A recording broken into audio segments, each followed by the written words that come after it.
Good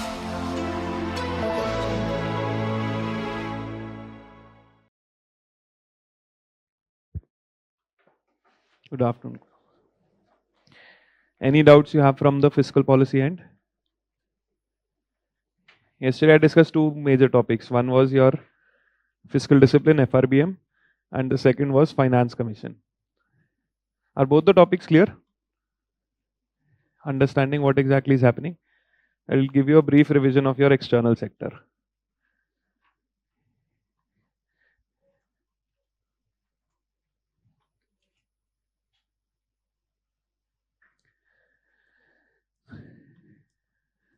This is another tricky topic where they can ask like conceptual questions related to terms, and also I'll tell you how to prepare from survey and budget, the basics, and then how exactly to go about it when the chapter is discussed. You understand what is balance of payment accounts? What is balance of payment accounts?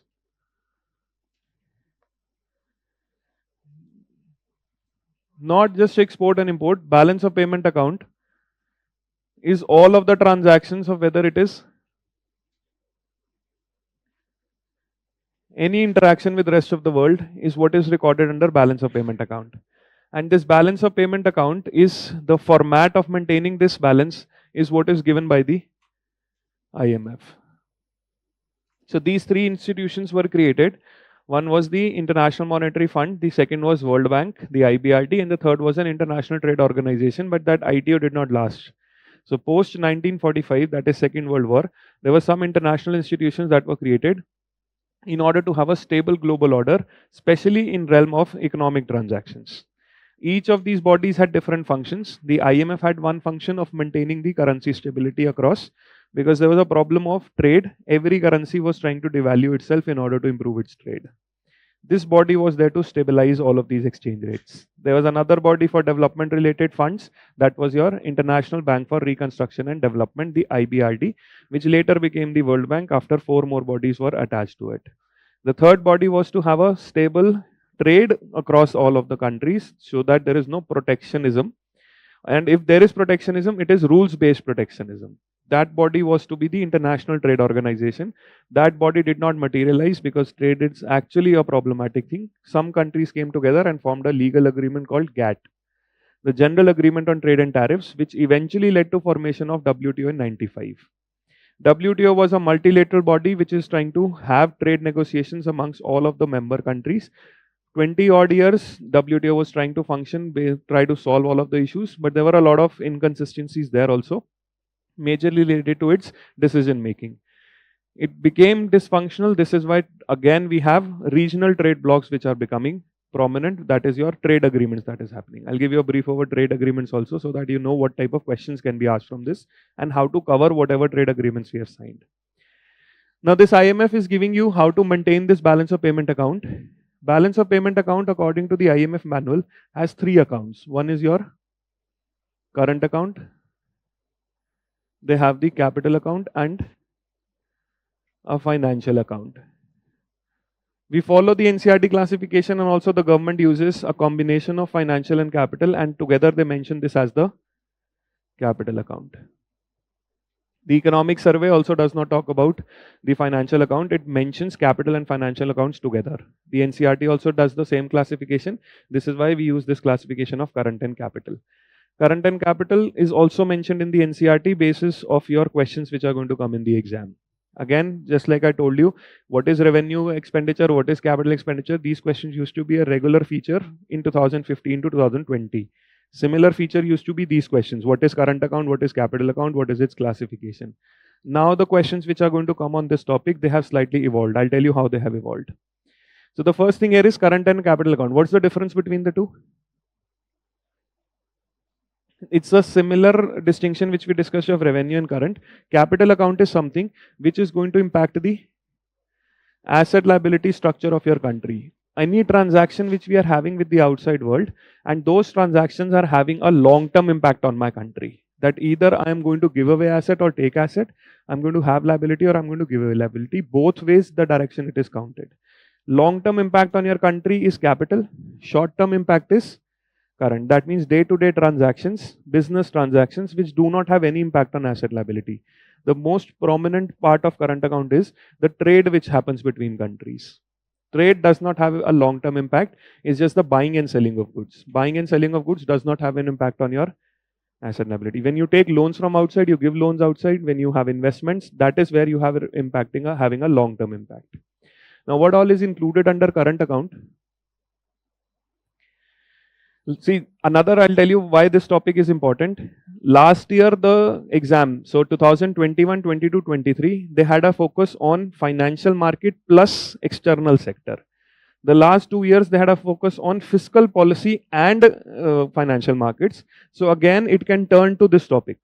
And this topic would not be easy questions. There could be a mix of easy and difficult questions. But this prelims, there could be a focus on external sector, provided fiscal policy was a focus last year.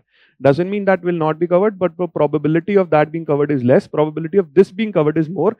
Not just because the pattern of the exam was such, it's because last 1 year there were too much of developments that happened in the external sector. Whether it was with respect to depreciation of the currency or with respect to the trade dynamics that are happening across the countries, not just India and US, but US with all the other countries. The resource trade, certain resources important, all those dimensions. This is why this topic would be very critical this year, considering the developments that happened in the last 1 year. Now, current account is something which is your day-to-day transactions, business-like transactions. There are two heads under current account. One is visibles on the current account, and the second is invisibles on the current account. The distinction is no impact on asset liability. Now, what is the visibles on the current account? This is what is your trade in goods. We include both, that is imports and exports. And the difference between the two is what we call as the balance of trade. Balance of trade is not service, only goods trade. Now, what is important here is, in 2015 to 20 question was, is this import a current account head or a capital account head? No longer this question can come. Even if it comes, it's an easy question which you can solve. What type of questions are going to come from this is, do you know what type of goods India imports? So now the pattern of imports and what is the trend here, whether imports are increasing in what goods or not, this pattern and trend is something you have to recognize. This year economic survey has talked about how after the imposition of US tariffs, how India was diversifying the trade in certain goods to other countries. So this pattern and trend of trade is something we'll have to catch. What do I mean by pattern? That what are the 5 most important goods which India is importing? What is the trend pattern? Out of the total global imports, how much import India is doing? Or out of the total trade, what is the goods trade India is doing? This question they have already asked in 2023, where they framed 2 statements, that India's service trade is 3.2% of the total service trade in the world. Second statement they asked, one of the commodities के US से Apple India लेता है कि नहीं लेता है? So these type of questions, not on classification, but can you catch the trend and the pattern of what import we are doing and what exports we are doing? And when we say pattern, I'm not just talking about the goods here. I'm also talking about from what countries we are doing this trade. So this year you can expect questions on goods and country, because geopolitically this was also important. What we are importing from where and what we are exporting to where. This is what pattern you have to catch. The 5 topmost imported commodities, the 5 topmost exported commodities. Survey में यही सब explained है. What is the total trade as percentage of, or the India's trade as percentage of total global trade? This is how you have to cover this topic of balance of trade. Then in invisibles, what we capture is first the services trade, that is both import and export. Then we capture something what is called as the income from investment. It's not investment, but the investment income. What exactly is the meaning of this investment income? If a country is, say, particular country from outside is holding an asset in the country, that is, they are investing in an Indian asset, they will get income from this asset. They can get income, for example, if this is land, from land they are going to get rent. If they have invested in a particular company, from that they can get particular profits. If someone from outside is working in a firm in India, he also can get income. If this asset is a financial asset, you can earn interest. All of this is what you are earning from the assets which India is holding outside and what others are holding from Indian assets. This is what is called as investment income. This is not investment. This is income from investment. So when the asset got added, I had a change on capital account. But if I have a regular income from the asset that every month I get rent from the land which I am holding in India, that particular head will be counted under investment income. So 4 heads are counted here, that is rent, profit, interest, and the salary component is technically called as the compensation of employees. It's not just the salary, it's the entire compensation which you get from assets which you have in India or people getting from outside. This part is what is also called as the primary income on balance of payment.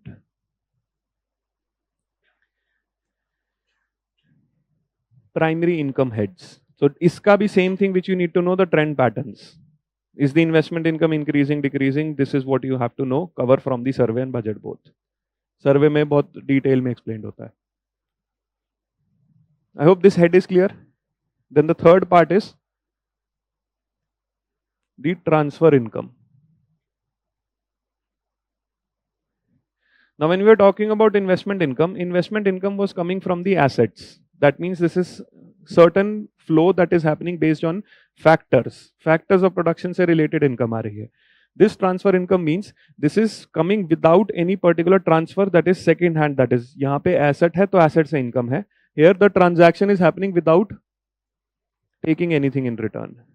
The difference between factor income and transfer income is factor income comes from the factor of production on its usage, whereas transfer income is a one-sided payment that can happen across countries. That one-sided payment without any return. This is what is called as transfer. The most important here is remittances. Remittances, then salary transfer income नहीं है. Salary is a factor income. You do work, then you get salary. Without work, you're not getting any salary until unless you are in government. नहीं, pension भी compensation का part है. Pension क्या है? आपकी delayed payment है. Whatever you provide labor and the firm instead is providing you. अब ये compensation is what is your labor का cost, which is your what we call as cost to company. अब cost to company के काफी सारे they have various elements in it. It's not just the salary which you're getting. First compensation component is the wage or the salary is what the firm is paying to you, which is coming in the form of cash component.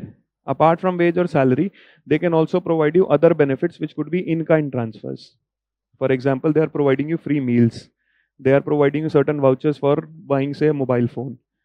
They are providing you for mobile phone recharge, certain car ke liye we are going to provide you certain TADA. So all of this is part of your compensation. Then the government says the people should also get certain security. Understand the concept of social security? What is social security? Have you heard of this term social security? What is that? And social security is not social welfare. Social welfare is when we think in the society certain sections have been disadvantaged. Say for example women, children or certain communities which have faced certain historical disadvantage. तो उनके लिए हम welfare schemes लाते हैं. That is what is called as social welfare. Because of certain peculiar reasons, or you can say due to the market class difference की वजह से भी we have schemes for the poor. So if you have certain disadvantage in the society, that disadvantage is going to be covered by the government. How good it is covered, how bad it is covered, that is again the nature of the state and what schemes it is using for providing that welfare. Why welfare will be always an important component in India? Because social welfare is something was added in the DPSP. Directive Principles of State Policy added these components of social welfare कि हम disadvantaged sections का ख्याल रखेंगे. Article 39 में they mentioned about the class difference कि we are not going to let the accumulation of resource. We are going to prevent the concentration of wealth. So that is what is called as your social welfare. And social welfare, since requires a lot of resources, this is why DPSPs were never given the fundamental right preference, because the state never had the resources to implement. This is why they were not given the same protection as given to fundamental rights. इसलिए वो बोलते हैं वो political है, ये socio economic है. because the country has socio-economic challenges and the state has to cover that. This is why Ambedkar made a statement that politically sab equal honge in an unequal society. One vote is equal to one person is something which you are establishing, and this is the biggest contradiction because one person, one vote will never happen when the society itself is unequal. Socio-economic inequality में आप one vote is equal to one person कभी नहीं हो सकता है. This is what he was trying to explain कि political freedom मिल गई, fundamental rights, but socio-economic freedom नहीं मिल पाई because DPSPs को you did not give them the same preference. This is what is the concept of social welfare. Is this clear? But what is social security? Insurance in what? For what? Why insurance is type of a social security? See, the whole idea is not safety. Safety, the idea is that if a particular individual faces a risk, any particular individual in the society can face a risk. For example, they might meet with an accident. They might lose their job. There might be some natural calamity which affects their standard of living. Any particular risk which impacts your standard of living, you alone cannot take care of that. The individual might not be capable of protecting against this risk which might materialize. If individual is not going to protect, who is going to protect them? This particular security of standard of living is what comes from the state. इसको बोलते हैं social security. That in any adverse event, I am going to protect your standard of living. So if you are going to meet with an accident, you are incapable of finding job, you have a problem that you can't work anymore, or you have meet with a natural calamity, there is some natural disaster calamity or any other type of risk which a particular individual is facing, the society says, the state says, we are going to provide you social security. This is why the society or the state will say कि हमारा एक component होगा जो salary का PF में जाएगा. This PF amount will be used when you face this. We are going to provide you insurance benefits. We are going to provide you, say, central government health scheme. अब ये state की social security direct है. Now, this social security should also be provided by the private sector. They are also who are employing you. You can also face a problem there. If there is a particular accident, how are you going to have social security if your whole income which you get from the particular employer goes away in whatever your consumption needs are? तो फिर आप ये इससे कैसे बचोगे? This is why the state says direct social security we can provide. Otherwise, we can enforce the social security on the private sector. This is what is the third component which we say the employer's contribution to social security. So when your employer's contribution to social security, say the employer is buying you insurance. The employer is paying one half of your provident fund. The employer is paying say full half. ये सारे labor laws हैं. If you see the 4 labor codes, one code is code on social security. This is what the private sector has to follow. Government definitely will follow. This is why everybody wants a government job in the country because they provide not just a good income, they also provide good social security. They cover all the expenses whenever there is a risk which materializes. This employer's contribution to social security, whether it is insurance, it is provident fund, or it can also have a component of pension. तो जब employer आपको जो पूरा package दे रहा है उसके लिए ये तीनों चीजें आप पैसे मिल रहे हैं आपको. What you get in hand is say this component. What you get in terms of transfer, this is also part of your compensation. So your package might be 8 lakh rupees, but your salary in hand might be say 50,000 rupees. Why? Because rest components are here. So my total compensation to your labor is 8 lakh, not 50,000 which I have given you in your account. If 50,000 is just 6 lakh. Rest 2 lakh I am giving in these payments. Have you heard of the term? What is gratuity? Nobody has heard of this term gratuity?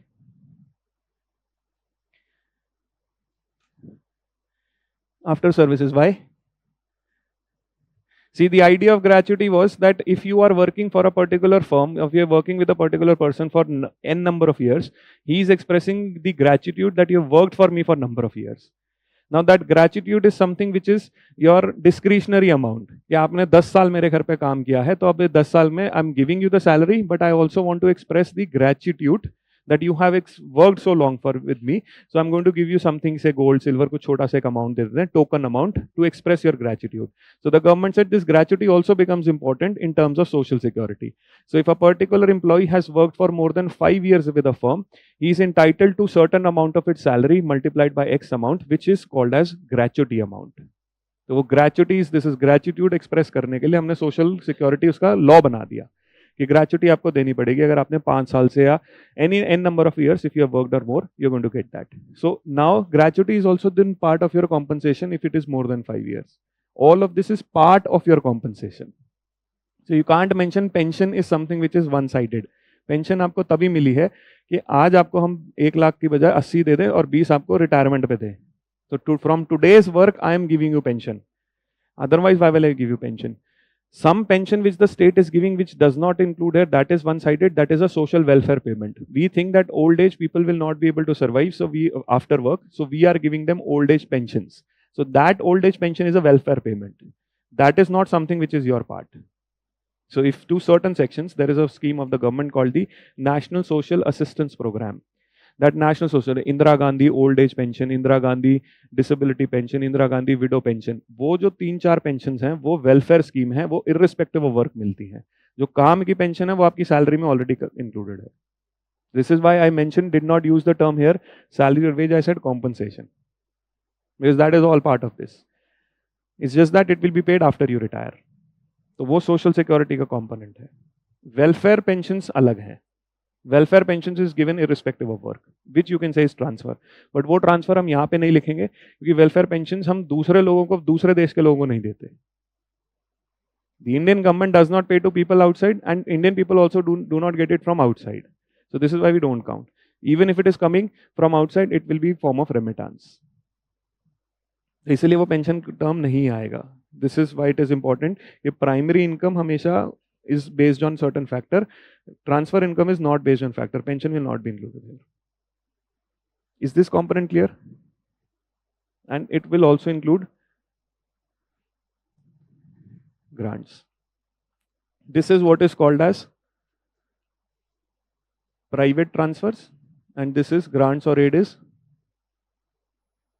public transfers. And this component together is what is called as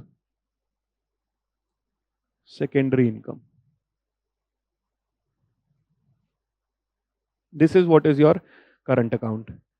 You have visibles, goods, invisible service trade, investment income, and if you see from all these 4 heads, these 4 heads have nothing to do with creation of asset or liability. They have nothing to do with asset creation, liability. They are all transfers that are day-to-day transfers or business-like transfers. Are all of these 4 heads clear? Any transaction that brings in foreign exchange is counted as a positive transaction. Any transaction that takes out exchange is what is a negative transfer. Any transaction that brings in foreign exchange is positive, which takes out foreign exchange, it is negative. So for example, balance of trade. Are we positive or negative on balance of trade? Do we get more money or do we send more money out? Get more money hoga export, send more money out hoga imports. So what do we do? We import more, that means this component will be negative. Service trade, we export more. What about investment income? Investment income आपकी तब ज्यादा होगी जब आप बाहर asset ज्यादा होंगे, आपके लाइबिलिटी कम होंगी. And if other countries holding more asset and you are having their liability, then you will have negative, क्योंकि आपको इंटरेस्ट देना पड़ेगा. So are people holding more assets in India and are Indians having liability outside, or it's the opposite? It's the opposite. That means more money goes outside. This is what is negative. And what about this transfer income? This is positive. This is positive because a lot of people have transferred outside and they can send remittances back. India is the largest receiver of remittances in the world. Now these trends is what you have to catch. This is what I was trying to explain. Classification could be a question. It's an easy question, that should not be a problem. The second question could be the trend and the pattern on what exactly the expenditures are happening. Now if all of this, if we combine, is it a net positive or a net negative? If we combine all of this, ये positive है, this is negative, this is positive, this is negative, and this is positive. What do we have?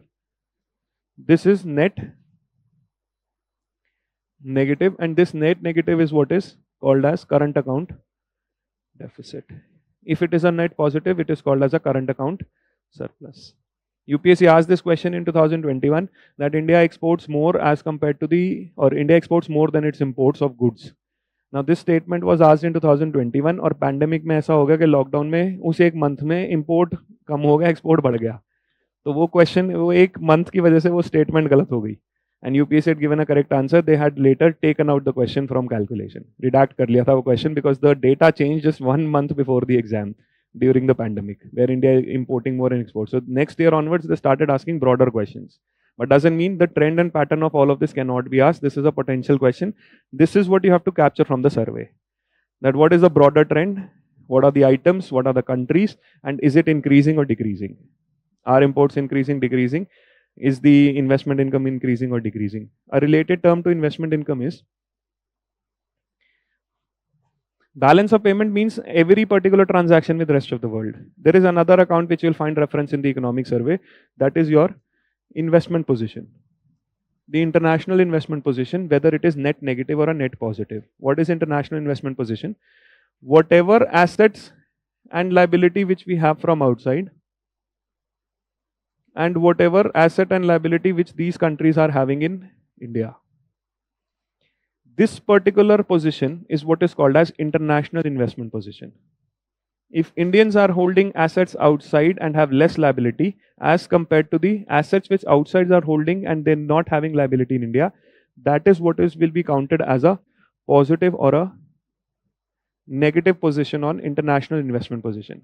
Broader idea is this: if you are owing more to outside as compared to what others owe you, if your investment outside is less than the investment of others inside your country, your part is less, their part is more, then you will have a negative position on international investment.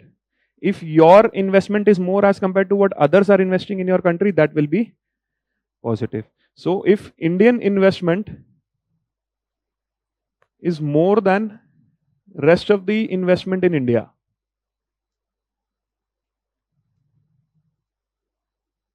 this will be a positive international investment position.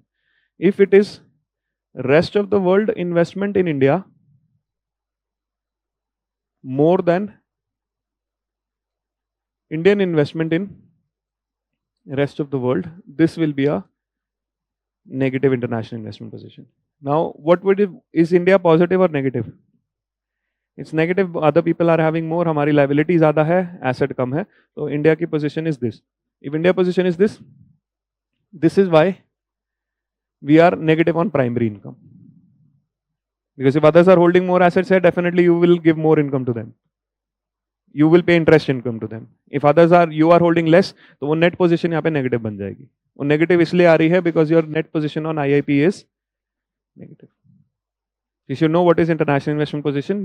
Economic survey does 2 paragraphs every year to explain what is the trend on IIP. Balance of payment is the entire transactions with rest of the world, both current and capital. The international investment position is only talking about the investment within India and India investing outside. Is this picture clear? Now the question is, current account deficit is net negative. So if you have a deficit, how will you pay to the world? From where will you find that? If you have to give money to the world, first in what form have to give this money to the world? Why dollar? Reason why most acceptable, most, is it most reliable? Why? Why rupee does not have the same market? Currency तो accept हो सकती है अगर trade कम है तो. Why US dollar? Historical, what historical factors?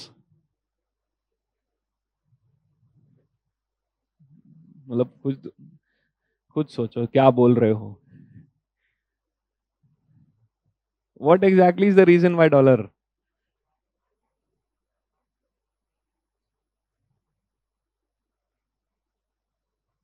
क्यों हुए थे? I'll just give you a brief idea. इसमें I'll tell you what is the benefit of having a global reserve currency and what exactly are the implications of becoming a global reserve country, and then why remove outside dollar, why it's very difficult that any other currency will become a global reserve. SDR has a good chance, but SDR again needs compliance with all of the countries because IMF is again dominated by US. US has a veto power in IMF. So dollar will remain a critical link even if smaller trade with countries happens in their own currency. So for example, South Asian countries, just an example, इनका बहुत अच्छा trade हो जाता है आपस में. India, Pakistan, Bangladesh, Sri Lanka, Nepal और Myanmar, all of these countries establish good relations with each other, so they can trade in their own currencies. Just like Southeast Asian countries, they are right now trading in their own currencies, which is different from dollar, because weaponization of dollar has happened to an unbelievable extent. Nobody wants to be in that particular situation, so people are diversifying. Also, dollar is not seen as a very stable currency. This is why people are shifting towards, countries are shifting towards gold. That is another dimension. What exactly is the gold demand and supply for? See, the idea here was that 1945, the global order which is emerging is both US and USSR led. Why US is the major pole here after 1945? Because US has, most of the Europe has been destroyed after the war, and a country which was part of this war, which was the actual global leader before World War II, that was your Sterling में सबकी currency exchange होती थी. Sterling was the most acceptable currency in rest of the world, not just because Britain, because of its imperialism, because of its trade, because of its industrial revolution. Britain was the one which was creating had most of the power. But post Second World War, Britain had taken too many loans from US. तो जैसे अभी Ukraine Russia war में, Ukraine is fighting war all US money and now European money. They will have to pay back for this money. It's not they're getting it for free. ये कुछ भी free नहीं है. He is going to take all of the resources. US is going to take most of the resources, which the president of Ukraine already said, yes, we'll have to give. Similarly, Europe will also take its part from Ukraine because they're not paying it for free. Yes, they're fighting Russian aggression, which they believe can also come to their doors. But at the same time, all of this fight is not fought without any particular resource being used. So that resource will be taken care of. Same thing यहाँ है. अगर US, Britain ने लड़ाई लड़ी है 1945 में, तो उसके पैसे अगर यूएस ने उनको दिए हैं, तो US is going to take that money back. This is why the sterling was losing control because of the declining Britain power and the losses which it had faced in this particular world war. Now US can dictate most of the things. ये जो Bretton Woods conference है, any other conference that is happening, it's all to decide how will Britain pay back the money to US and what will be the upcoming global order. These were the two fundamental questions to be answered post-World War, because what had happened between World War I and World War II, that countries had stopped trading with each other because they were following a policy that is beggar thy neighbor policy, where they were competitively devaluing their currency. If you are going to devalue your currency in order to increase your exports, this is something which all the countries will do. If all the countries are competitively devaluing their currency, you will not have trade because the price will keep on going down. Devaluation increases the export by making the price of the product low. And if you are in a particular deflationary environment, if everybody is trying to reduce their prices, what happens in a deflationary environment? What happens in deflationary environment? You know the Fisher equation? दो चीजें होती हैं deflation में. It's the right opposite of inflation. The Fisher equation says the nominal interest rate is your real interest rate. The real interest rate is nominal minus rate of inflation. This is what is your Fisher equation. अब ये Fisher equation में investment का reverse कर देगा. How will this reversal happen? If your real interest rate or your nominal interest is 5% and rate of inflation in the case of deflation will turn negative. Deflation is persistent fall in prices. It's not disinflation, it is deflation. So if it happens, it's minus 3%. That means real rate of interest would become. अब जब भी deflation होगा, real rate हमेशा बढ़ता जाएगा. In this real rate, do you think there will be investment happening? Deflation is 100 times more problematic than inflation. Because inflation is something which you can control by controlling demand, और inflation अगर demand side से आ रही है तो उसमें growth भी बहुत मिलती है. The inflation growth trade-off. That the demand is increasing, people are producing more, inflation acts as a motivator for the manufacturer to produce more. Inflation is still beneficial in certain points, though high and sustained inflation can cause problems because then your purchasing power is eroded. Deflation is all the more because इसका solution निकलना बहुत मुश्किल है. Now, is this clear that real rate will turn negative? Now, when will the real rate turn positive? real rate will reduce when I will have nominal rates which are negative. तभी यही question में ये कम होगा. Then only this positive will be negated by this negative. Now if I have nominal interest rate negative, when any particular bank give a loan on -2 interest rate, it's better to keep the money with themselves than give it a -2. So do you realize how negative interest rate cannot happen? Japan in 1980 had to do this, force the bank to do negative interest rates because this scenario, liquidity trap deflation, is something which they were not able to solve. 2008 global financial crisis would give you the same situation. This is why the central governments world over started practicing quantitative easing. Give the money for free to people. They had to lower down the interest rate at 0 and also started buying paper from the people. The banks started buying all types of treasury papers so that you can invest too much. So, जो quantitative easing इसका solution है, where you not only increase the money supply in the economy, you also reduce the interest rate to. Right now, the crisis of the world is we are not able to come out of this. There's a lot of free money which has been gone into number of sectors, which has increased the inequality in the world. And the free money which has been given to most of the companies, free money मिलने के बाद भी उन्होंने investment नहीं बढ़ाई है. They have accumulated more profits. This whole artificial intelligence as a bubble, if it bursts, the bubble got created because of this. ये 2008 के बाद जब यूएस ने किया, यूरोप ने किया, जापान ने किया, ये सब ने फ्री पैसा बांटा. This money had gone to big business mostly. In the whole idea that big business will create investment and this investment will create, this actually did not happen. This big business started certain investments and started accumulating more profits. So the small taxpayers and the big business, this is what is the raging inequality in the world, which is then given rise to most of the ultra-right parties in the world. Donald Trump is coming to power only because of this. The sentiment against Wall Street. The sentiment against Wall Street is that big business has taken away the profits. He is saying, make America great again. I am bringing back the benefits to the people. But in politics, especially geopolitics, what you say and what you do can be completely opposite. So Trump has done the opposite. He has consolidated more power. And he is saying, our problem is not here. Our problem is rest of the world.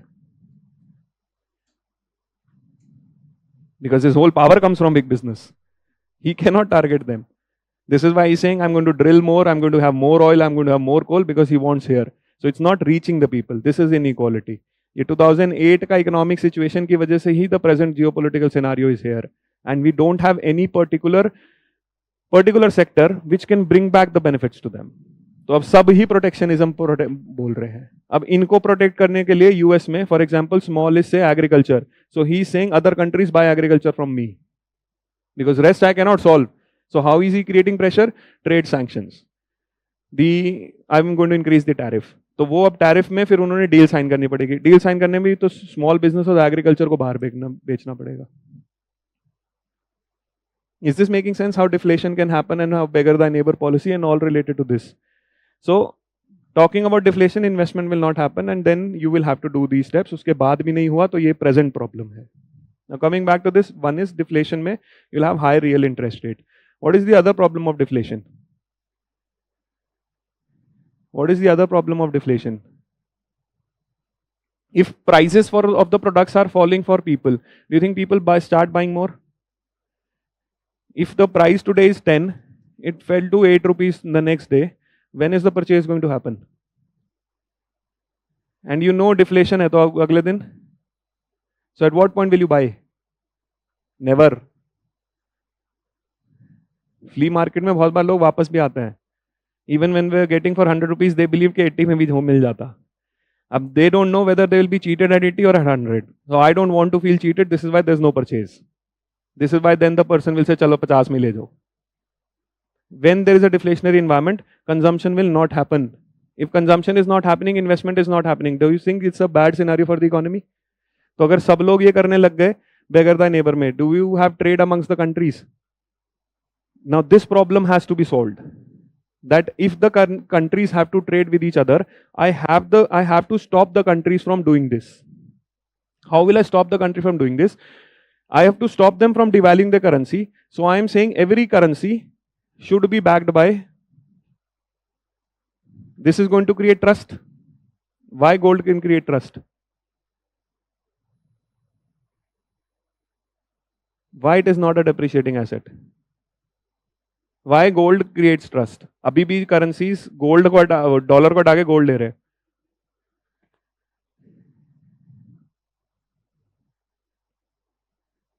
Fungible तो बहुत सारे assets और भी हो सकते हैं ना, but इसमें ऐसा क्या है? डॉलर भी ऐसे फंजेबल है तो करेंसी कोई भी फंजेबल होगी. Limited supply. Anything else? The idea of any particular asset which is to be used in transaction, that is your currency. Currency is used in transaction. What do you want as the feature of currency?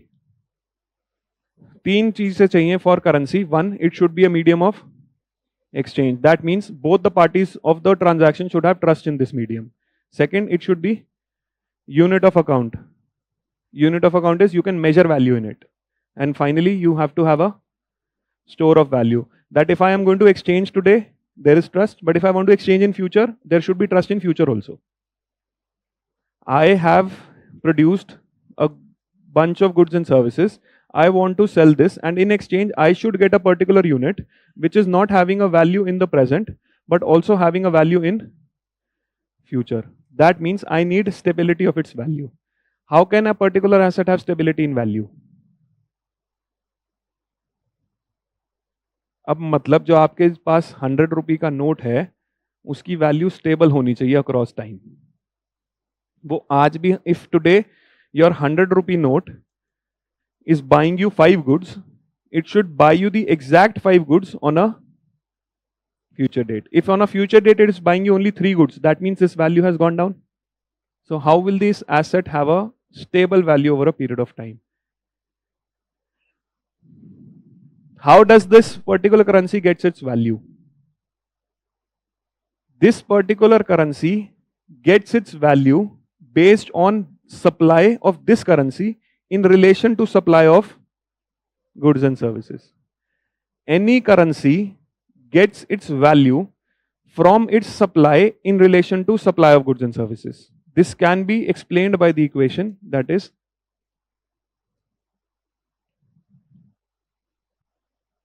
understand one by one.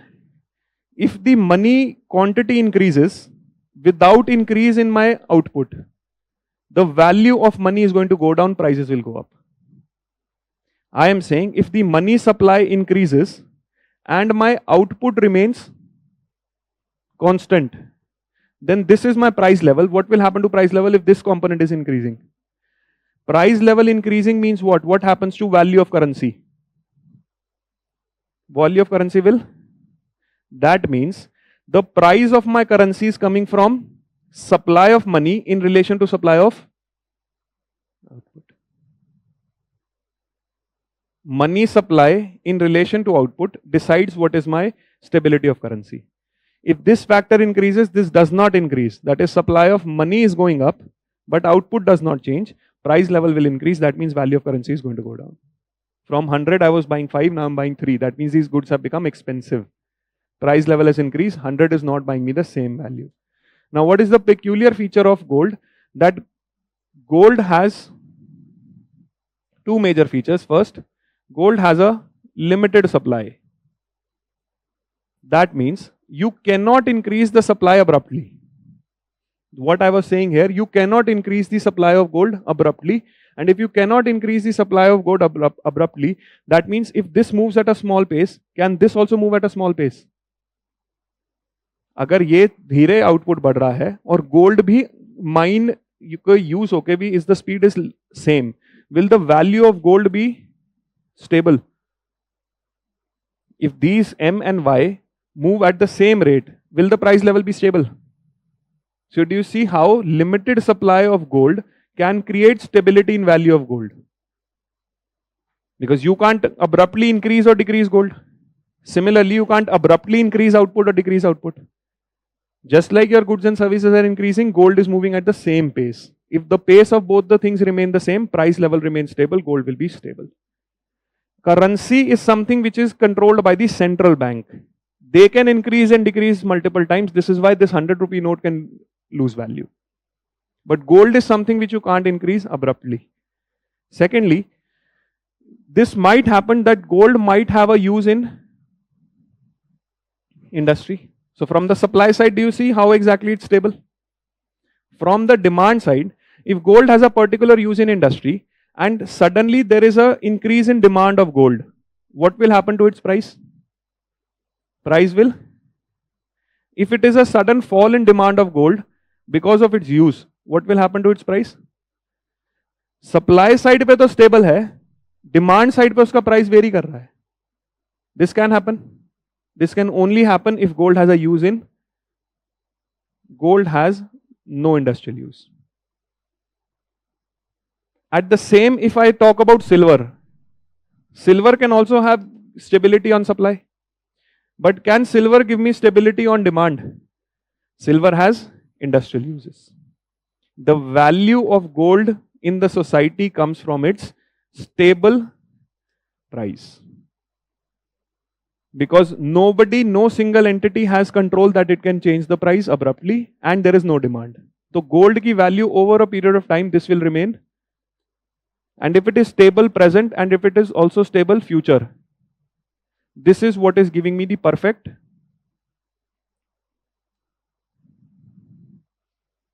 तो इससे better currency तो नहीं बन सकती. Because no one can abruptly increase gold and it has no demand. That means its price will remain stable.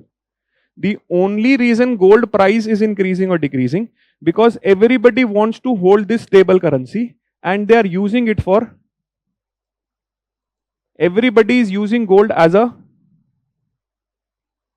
so if you are getting salary in rupees, you think the rupees are not going to have a same value after 5 years. So what you want is you want to convert in something which is a store of value. So if people start demanding gold only as store of value, then only its prices fluctuate. Because it's happening because everybody wants it as a store of value because they don't have any trust in. So nobody has a use of gold. It's just that a country was holding, you were holding $100. You think $100 is worth certain X amount today. And you think this amount is going to go down. This value of dollar because of geopolitical tension is going to go down. So which particular, how will you store that value? You will find something which value is going to remain stable. So that element is this making sense? Why people have gold? Why then gold has traditional uses also? Because why this is given as something which is your, say, social security. तभी फिर उसकी jewelry बनाएंगे, वो jewelry बाद में use होगा and people don't want to sell their gold because this is their last protection against any particular risk that happens to them. Why? Because its value is going to remain stable. Why it is stable is clear. Now coming back to this, now this is what the scenario is in 1945. They want to maintain the value of gold. They want to, everyone wants to have currency linked to gold. But does every country have enough gold to back their currency? This is a problem. So this cannot happen. If this cannot happen, I can create a particular entity or create a particular currency with a country which has actually gold reserves or has usable gold which can power its currency. So now every country cannot do this, but some countries might be able to do it. This country which had most of the gold after World War II was US. So US started a system where US said that the value of dollar will be linked to gold and every other currency has to link their value to dollar. Every country has to link its value with dollar. This will give them stability. And if this linkage happens, I can have ease of exchange in. If you have to link your value with dollar, that means your exchange rate with dollar is fixed. The moment exchange rate is fixed and you know dollar is linked to gold, automatically your own currency also has value. Forget dollar has value. Your own currency also gets value. Why? Because its value is fixed. Who will maintain this particular system? They created the body IMF. IMF was created so that this system will currency management should be like this. Country should not be allowed to devalue. Or if devaluation, revaluation will happen, you will have to take permission from IMF. Now this system was stable from 1945 to 71. Post that you could not do it. Now post that, I'll tell you the inconsistencies when I discuss exchange rate. But before, one thing here, if dollar is the one which is linked to gold, that means the maximum people will have trust in. If maximum people will have trust in dollar, you will have to circulate that amount of dollar in the world in order to allow the world to trade in it. For example, consider this scenario. 1945, India wants to buy oil from Iran. India wants to give a particular currency and Iran says, since dollar is linked to gold, you only give me dollar. If Iran is asking for dollar because they think dollar is linked to gold, I am not going to accept any other currency. From where will India find this dollar? From where will India find this dollar? How will you get that foreign exchange? Now you understand that any country which has the global reserve just has to print its currency, where all the rest of the world has to earn it. This is what is called as the exorbitant privilege of the global reserve, where you can simply print it, rest of the world will have to earn it. Either you will have to earn it, or you will have to sell your, or you will have to take. This actually explains why US will always be dominant. Because rest of the world wants its currency for any trade that is happening. This is what is called as the exorbitant privilege of the global reserve. The world is not just asking for your currency. US is printing dollar for rest of the world. Similarly, US can sell its government security also in rest of the world. Dollar and securities are similar. This government security is a loan which US is taking from rest of the world. What will be the interest rate on this loan? This is going to come at a very low interest rate. Why? Because the demand of this government security is quite. इसका price बहुत ज़्यादा जाएगा. Price ज़्यादा जाएगा तो yield कम हो जाएगी. This 1+2 low value debt is what is called as the exorbitant privilege of the US dollar, or exorbitant privilege of a global currency. If anyone wants to make their currency as the global reserve, they are going to get two benefits. One, they don't have to earn it or sell their assets. Second, they will have low debt, the low interest debt which they can take from rest of the world. This is why US is the highly indebted country, because they have provided global the government securities to rest of the world. Is this clear? But when we see this particular benefit, that I will have printing power, rest of the countries are earning it, and second, I have demand, I can get whatever debt at a very less interest rate. Now, if I can get debt at a very less interest rate, in fact, what happened the first time when US increased its tariffs on China, China is holding most of the securities. If China is holding most of the securities and China starts selling off the government securities in the market, what will happen to the yield? अगर ये सारी government securities एक third player के पास, they are accumulating these securities. If they start selling this security, what will happen? Supply एकदम बढ़ जाएगी. If the supply increases in the market too much, what will happen to the price? The price will fall. If the price will fall, what will happen? If the yield increases, the cost of borrowing for US and its firms increases multiple times. This is what spooked Trump for the first time. ये inherent contradiction है global reserve का, कि अगर बाकी लोगों ने बेचना शुरू कर दिया तो उसकी यील्ड बढ़ जाएगी. Now if India in this scenario is holding US government securities, or they know that this US government security is going down in value, तो उनके asset की value कम हो रही है. Yield is increasing. Why? Because price is. If price is falling, yield is increasing. So US government securities which India is holding, its value is also going down. So what will Indian government do? They will also sell and they will shift to. Now you understand why every country is demanding gold.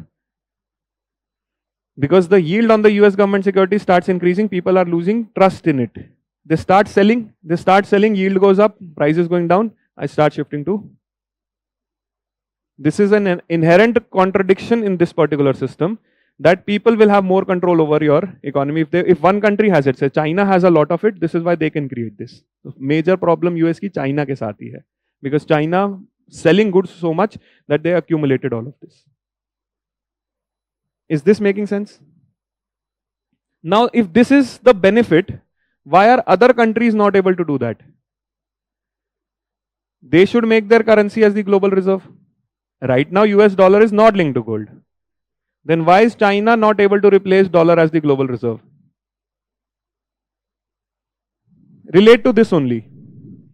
If US dollar is to be given to rest of the world so that the world can trade in it, that means there has to be a supply to rest of the world. How will China supply this currency?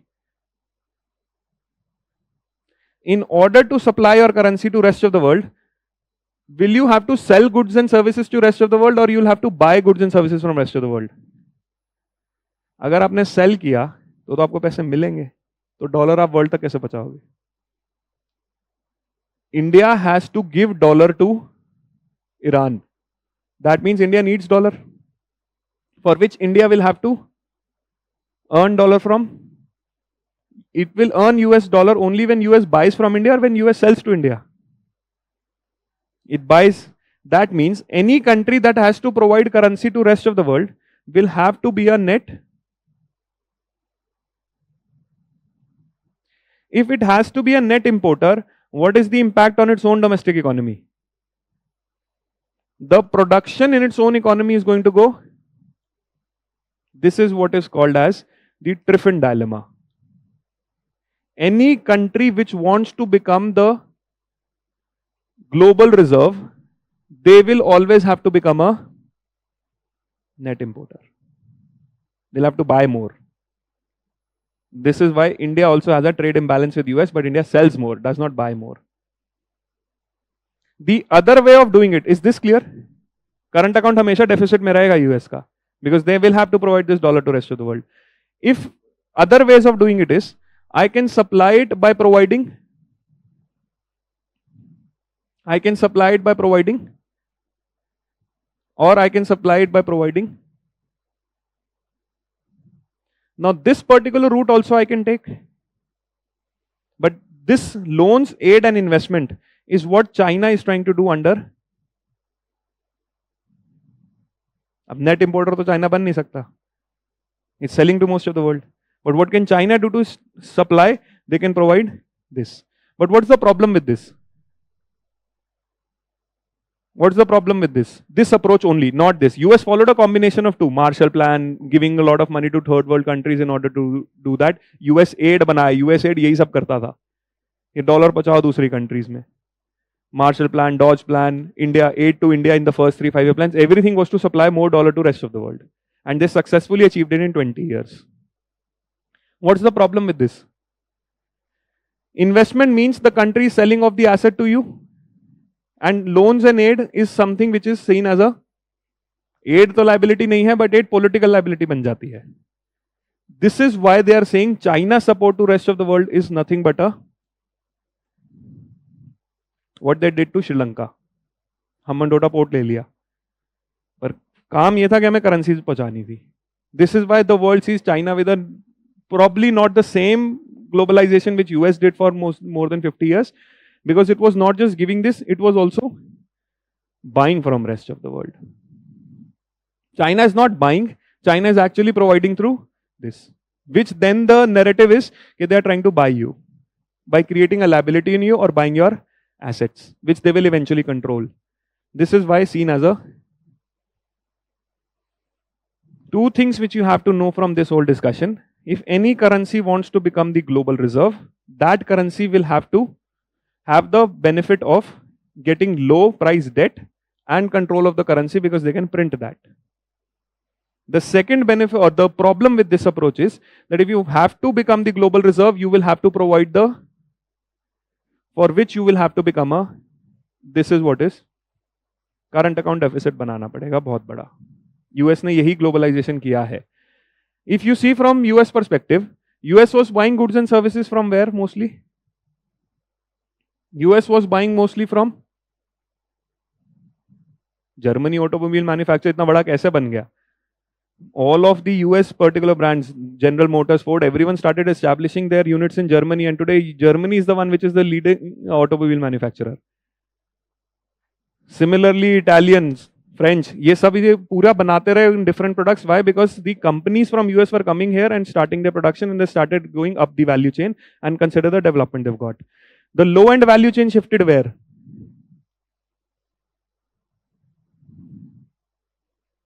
Apple shifted all of its production in China.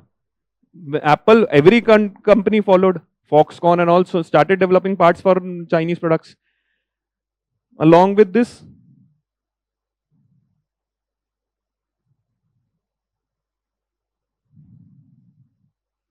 and where did they start buying services from?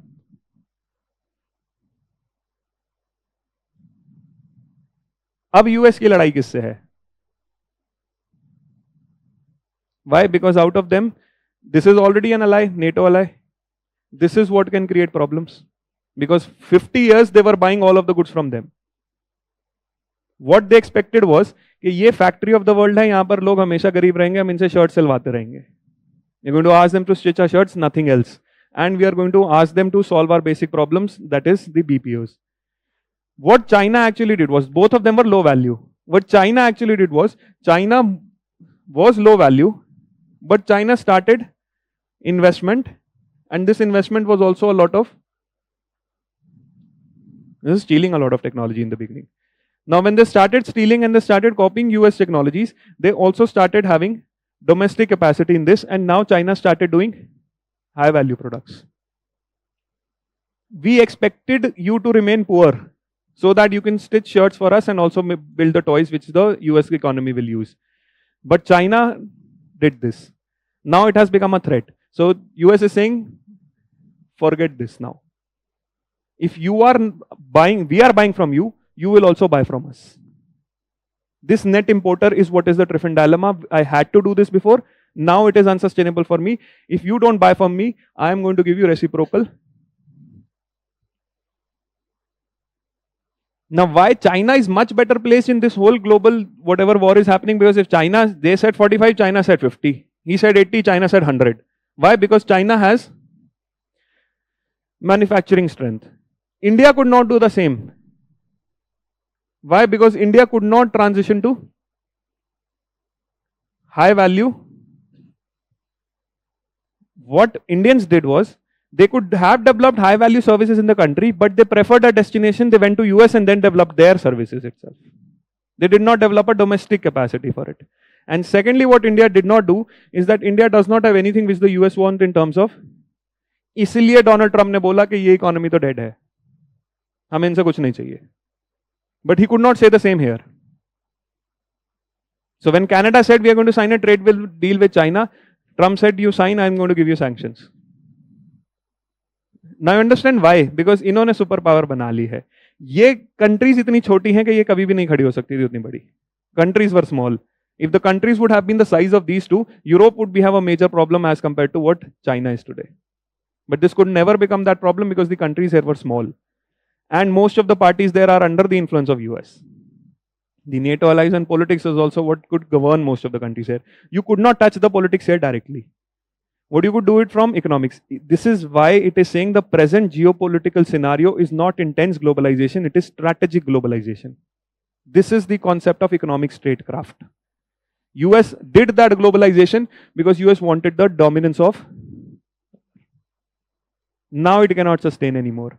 China is not coming out aggressively because China cannot become a net importer. It cannot buy from rest of the world. Its domestic consumption is its weakest point. It became an export hub only by suppressing its domestic demand. On only two heads China had grown in the last 30 years, that is investment and export-led growth. But it could not increase its domestic consumption. This is why China's domestic economy is faltering. There are bubbles in the housing market and they're not able to increase the consumption level. So घर तो बन रहे हैं but लोगों के पास पैसा नहीं होगा तो what will you do with the houses? So the consumption is what they're focusing on. And if they want to make their currency as a global currency, what they are doing is instead, this explains to some extent why de-dollarization is going to be a very big problem. You can't in few years change the currency of the world. It is going to take a massive effort because of this Triffin dilemma. And if you see these two conditions, you have to become the net importer, and second, you have to give loans at an investment. Which country has the economic strength to do both? That I buy and I also do this. Do you understand how it will be very difficult to replace dollar? You can have internationalization of your currency by including it in some countries, but you can't make it the global reserve. And since 1945 to 1971, US did one more thing. They were able to provide supply by providing with this net importer and loans. They were also did one more thing. Most of the commodities trade which is being done in the entire world, their value is linked to the most important commodity is they want control over oil so that oil is always priced in dollar. This was the commodity link of dollar which has made the dollar as the global reserve. No other particular commodity in the world is being traded in any other currency. This is why US will always try to have control over oil, either directly or indirectly, whether it's Venezuela or it is the Middle Eastern countries. Because they want to maintain this. This is what was the concept of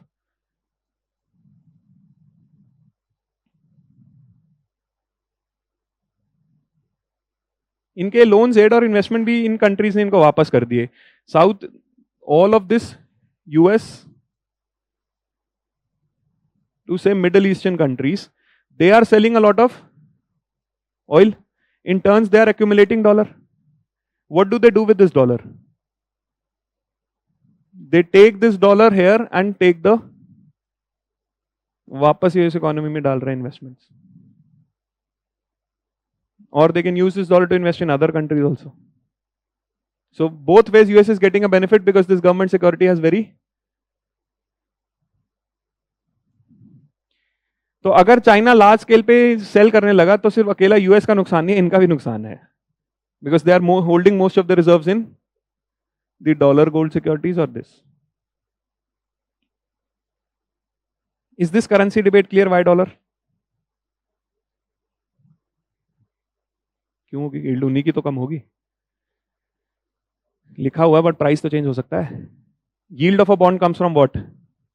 any particular bond has a face value जिस पे वो redeem होगा, has a coupon rate, has a maturity time period.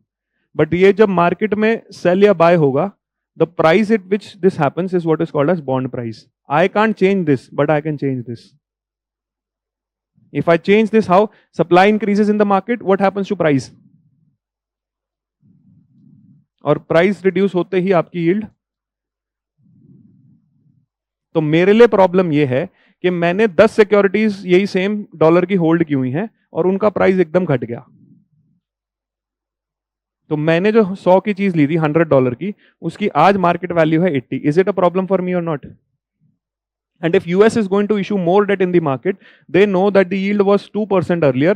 Now because of massive selling, it has become 3%. तो US की debt की cost क्या होगा?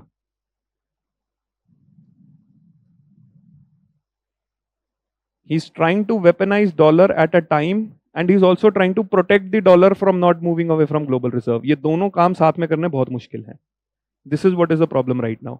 He wants dollar to be the major currency, but he does not want to be the net importer anymore. If he does not want to be net importer anymore, dollar is facing the problem that people are selling these securities. दोनों चीजें साथ में नहीं हो पा रही हैं. He wants to sell to the world now, and at the same time, he wants the dollar to become the. Both the things are not able to happen at the same time. See, point is cryptocurrency. What is the trust in cryptocurrencies? What is the problem of Bitcoin or any other cryptocurrencies? अब Bitcoin का same हुआ. If you understand this concept, I need 3 things. I need exchange, I need store, and also unit of account. Now, Bitcoin is what is called as digital gold.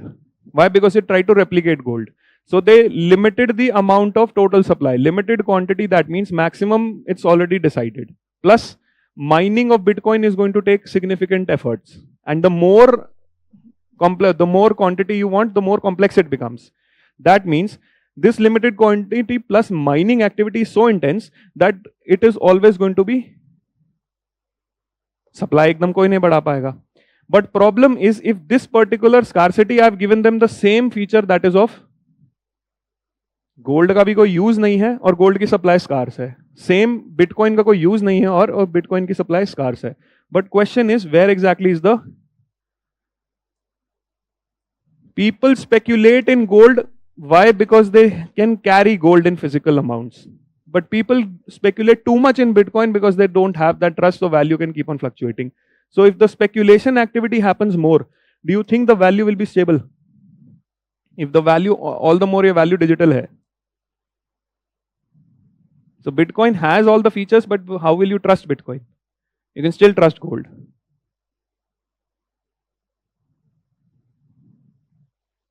Mining is how do you get Bitcoins? There are complex cryptographic puzzles which you have to solve, which require very high computing power, for which you also have a high energy demand. Computers को बहुत देर चलना पड़ेगा और वो काफी बड़े computers को. तो वो mining है Bitcoins की, because they have to solve those puzzles. Mathematical puzzles हैं. No, not just the puzzles. If you solve, you are going to get those Bitcoins in your wallet. It's not physical. But वो puzzles easy puzzles नहीं है. It's not captcha. थोड़ा मुश्किल है.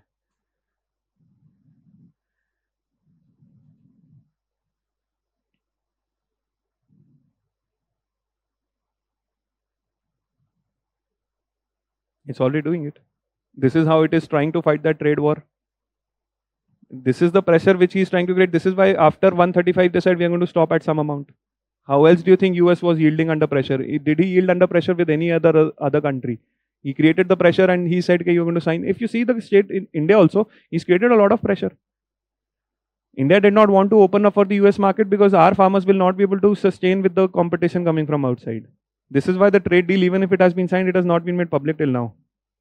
Because this can become a massive political issue here domestically. Because if you buy goods from US, India, what will Indians sell? And what do we have to sell? Mostly services. They can invest so much in services, say global capability centers. So the cost is being borne by farmers and the benefits happens to a small minority which is sitting in the offices on your computers. And that is also not a very given benefit because artificial intelligence. Yesterday, Claude launched another product. Claude Anthropic is a artificial intelligence company which broke away from ChatGPT. There is your, just like ChatGPT, there's Claude which they have introduced. Claude का जो उन्होंने अभी 6.6 उन्होंने निकाला है, OPEX करके कुछ, Opus करके. You see, it can replace most of the work which is being done in India. This is why the stock market fell yesterday, because that Opus is a significant change in artificial intelligence. And if AI is going to replace most of the work which our people are doing, then what exactly is the job here? What will you sell? You have some production to do which the world will buy. Where is that production? It's only in services, and services is already facing a very stiff competition from technology. China is having that most of the high value. This is why he's saying I need rare earth, I need everything, because China has developed significant, and mostly where they have built maximum capacity is your clean energy technology. The investments they're doing. They also have then restrictions on export use restrictions, that what exactly I will sell to rest of the world, I not allow them to use for any other thing. तभी फिर ये कह रहे हैं हमें वो resource चाहिए. Oil पर तो वो control चाहते ही हैं, plus against oil they also need a lot of rare earth minerals. This is why he wants Greenland. He wants to control two things from Greenland. One is he wants the minerals there, and second he wants to control the north route, जो Russia China का access बन सकता है. Russia is winning this war only because of selling gas. Oil and gas is what is Russia sustaining this 3-year war and is substantially winning this war. US has already said we cannot give you more money, we want the war to stop. But the war won't stop at US terms because Russia is getting a lot of benefits in the war by selling the oil to India. This is why Putin came to India, that you keep buying my oil. I have to finance my war. US is saying you don't have to buy your oil. If you keep on buying his oil, his war will continue. He will not agree to our terms. वो पहले ही आधा मांग रहा है Ukraine. उसको Europe को problem है, तो US is saying I can't do anything. So now he's saying if US cannot do anything, Europe is pitching in because Europe thinks के ये पुतिन को फिर आगे कौन रोकेगा? What if tomorrow he says he needs Spain and he also needs Germany? Who's going to stop them? So this is their legitimate threat, that who's going to stop? This is why then Europe said कि no Greenland and also you'll have to fight the war here. अब वो तीनों जगह फंस गया. Then he created pressure on India कि पहले तो oil बंद करो इनका. This is a real, if you see at the end of the day, it's only on what you have to sell to the rest of the world and are you important or not. This is why the survey mentions two things. First, if there is instability outside, do you have resilience? For example, India has shown a lot of resilience that even after 50% tariffs, we were able to diversify our exports. Our Minister of Commerce was running across different countries and signing trade deals so that if US is not buying our textiles, someone else will buy. And this is what survey has explained in detail, how other countries were actually buying. So we were resilient. But the second thing they mention is, are you indispensable? Indispensable is, do you have something which the others cannot do? This is what they say you have to build, and this is why the last chapter talks about building advanced manufacturing capabilities. Because if you don't have anything in terms of resource, you will have to find something which is in terms of manufacturing or services. Services को तो बहुत बड़ा problem है AI से. Manufacturing का है जो आप बना सकते थे जो चाइना ने बनाया. This is why manufacturing, without manufacturing you can't have that strategic indispensability. Without manufacturing you can't have jobs. Last year UPSC first question they asked, what is the significance of manufacturing in development of a country, especially MSME sector? Comment on the policy of the government in this regard. This year again they can ask a question, what is the significance of manufacturing? ये जो सारा geopolitical war हो रही है सिर्फ manufacturing के ऊपर हो रही है. Because manufacturing creates jobs and manufacturing provides you the launchpad to increase your technology. You start with manufacturing of shirts, you start with assembly of car, then you start building a car. Then you start moving up the value chain. You start more in defense technology. So if you see the defense technology, this budget is focusing on increasing defense expenditure. Why? Because in the Operation Sindoor, we found out we need more expenditure so that we can fight. क्योंकि China ने weapons अपने वहां दे दिए, तब भी हमारे Rafale को as reported के हुआ है कुछ, क्योंकि वहां से PL-15E जो उनका export variant था, वो missile after the attacks was sent from China to Pakistan. How will you build the missile if you don't have any manufacturing capacity from below? So China has built that particular strength. This is why China is right now preparing for an all-out war on Taiwan. This is why they're not meddling anywhere else. Because they have a domestic economic issue with respect to their consumption. It's not very strong. And second, US wants to destabilize the region by saying independence of Taiwan. So wo apna, if you read the news, they're covering everything. All of the bases, everything is being set up near Taiwan so that they can attack. And Taiwan is saying independence, wo hoga nahi. US की उनकी independence की लड़ाई लड़ेगा वहाँ पे. Because they want to stop China from growing up. They can't kidnap the president just like they did in Venezuela. They can't do that there. They can't pressure India because India's economy is dependent completely on US. This is why we will sign trade deal. We had to sign trade deal because most of our jobs, service sector, investment, FPI, everything comes from US. China has not been a very friendly neighbor. Their hostility here is what we are dependent on, still US. Now US is, this is why we have to agree to what they are saying in terms of economics, because हमारी खुद की कोई resilient ऐसी चीज नहीं थी जो बाकी world को हम बेच सके. Low end definitely we were able to sell, but high end we don't have that. This is what the survey said, we need to build that. फिर उसके लिए state capacity भी चाहिए.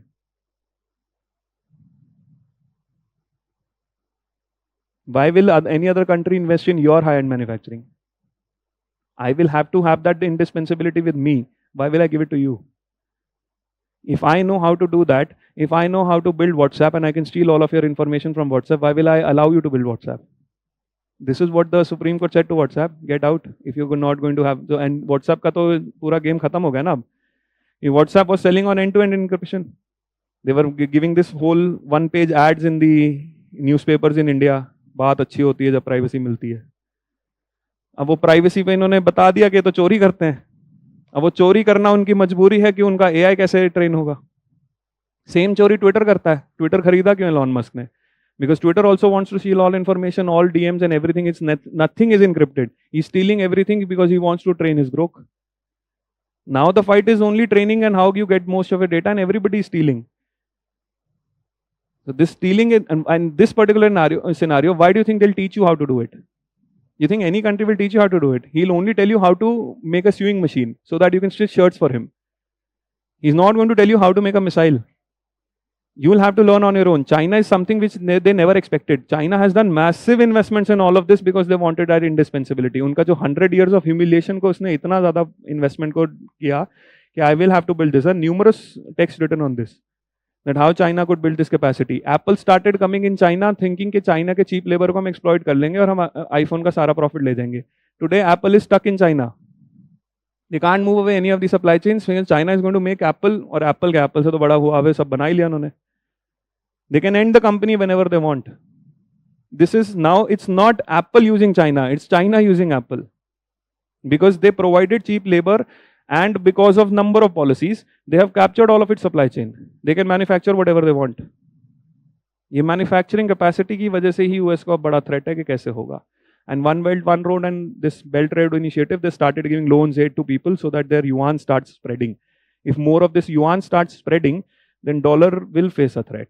But is China resilient enough to spend that dollar, that yuan, and other countries are whether they are willing to accept it or not. So if you see, China is trying to create a parallel structure in terms of global institutions also. Last year, Xi Jinping gave this statement that GRI, the global responsible infrastructure, is what we are going to create, and global responsible governance. He gave these three guidelines as opposed to what the US-led institutions do in terms of World Bank and IMF. So he created NDB with BRICS. He created the Asian Infrastructure Investment Bank. Bottom line to resource ही है. If you don't have resource, then how will you build that capacity? For example, Japan does not have resource, they build capacity. This is why Japan was also trying to pressurize. One country which is favoring India still in this, US, China and all, Japan still invests a lot in India. Japan still is giving technology, is sharing technology, both South Korea and Japan. These have been friendly countries. तभी Hyundai बिकता है, LG है, और Japan की बहुत सारी company, Suzuki, Maruti, सारी वही बेच रहा है. They are the ones which are sharing some technology. But beyond that, they will not share. ये बोल बोल के इन्होंने इन्वेस्ट कर दिया कंट्रीज में कि हम शेयर करेंगे, शेयर कुछ नहीं किया. तो चाइना ने चुराना शुरू किया, इंडिया ने भी किया. Reverse engineering is what we are good at. If someone will bring, we can open the part and make it. Gafar market, just go. उसको स्केल कितना कर पाओगे? अब हुआवे ने सब सिस्को से चुराया. जितनी भी यूएस आज जितने बड़े ब्रांड्स हैं उन्होंने पहले इन्हीं से सब चुराया है और उसको फिर स्केल किया because money was given to them. Can you scale them or not? This is what is the major challenge. India did not do that in manufacturing. In services, there was a limitation.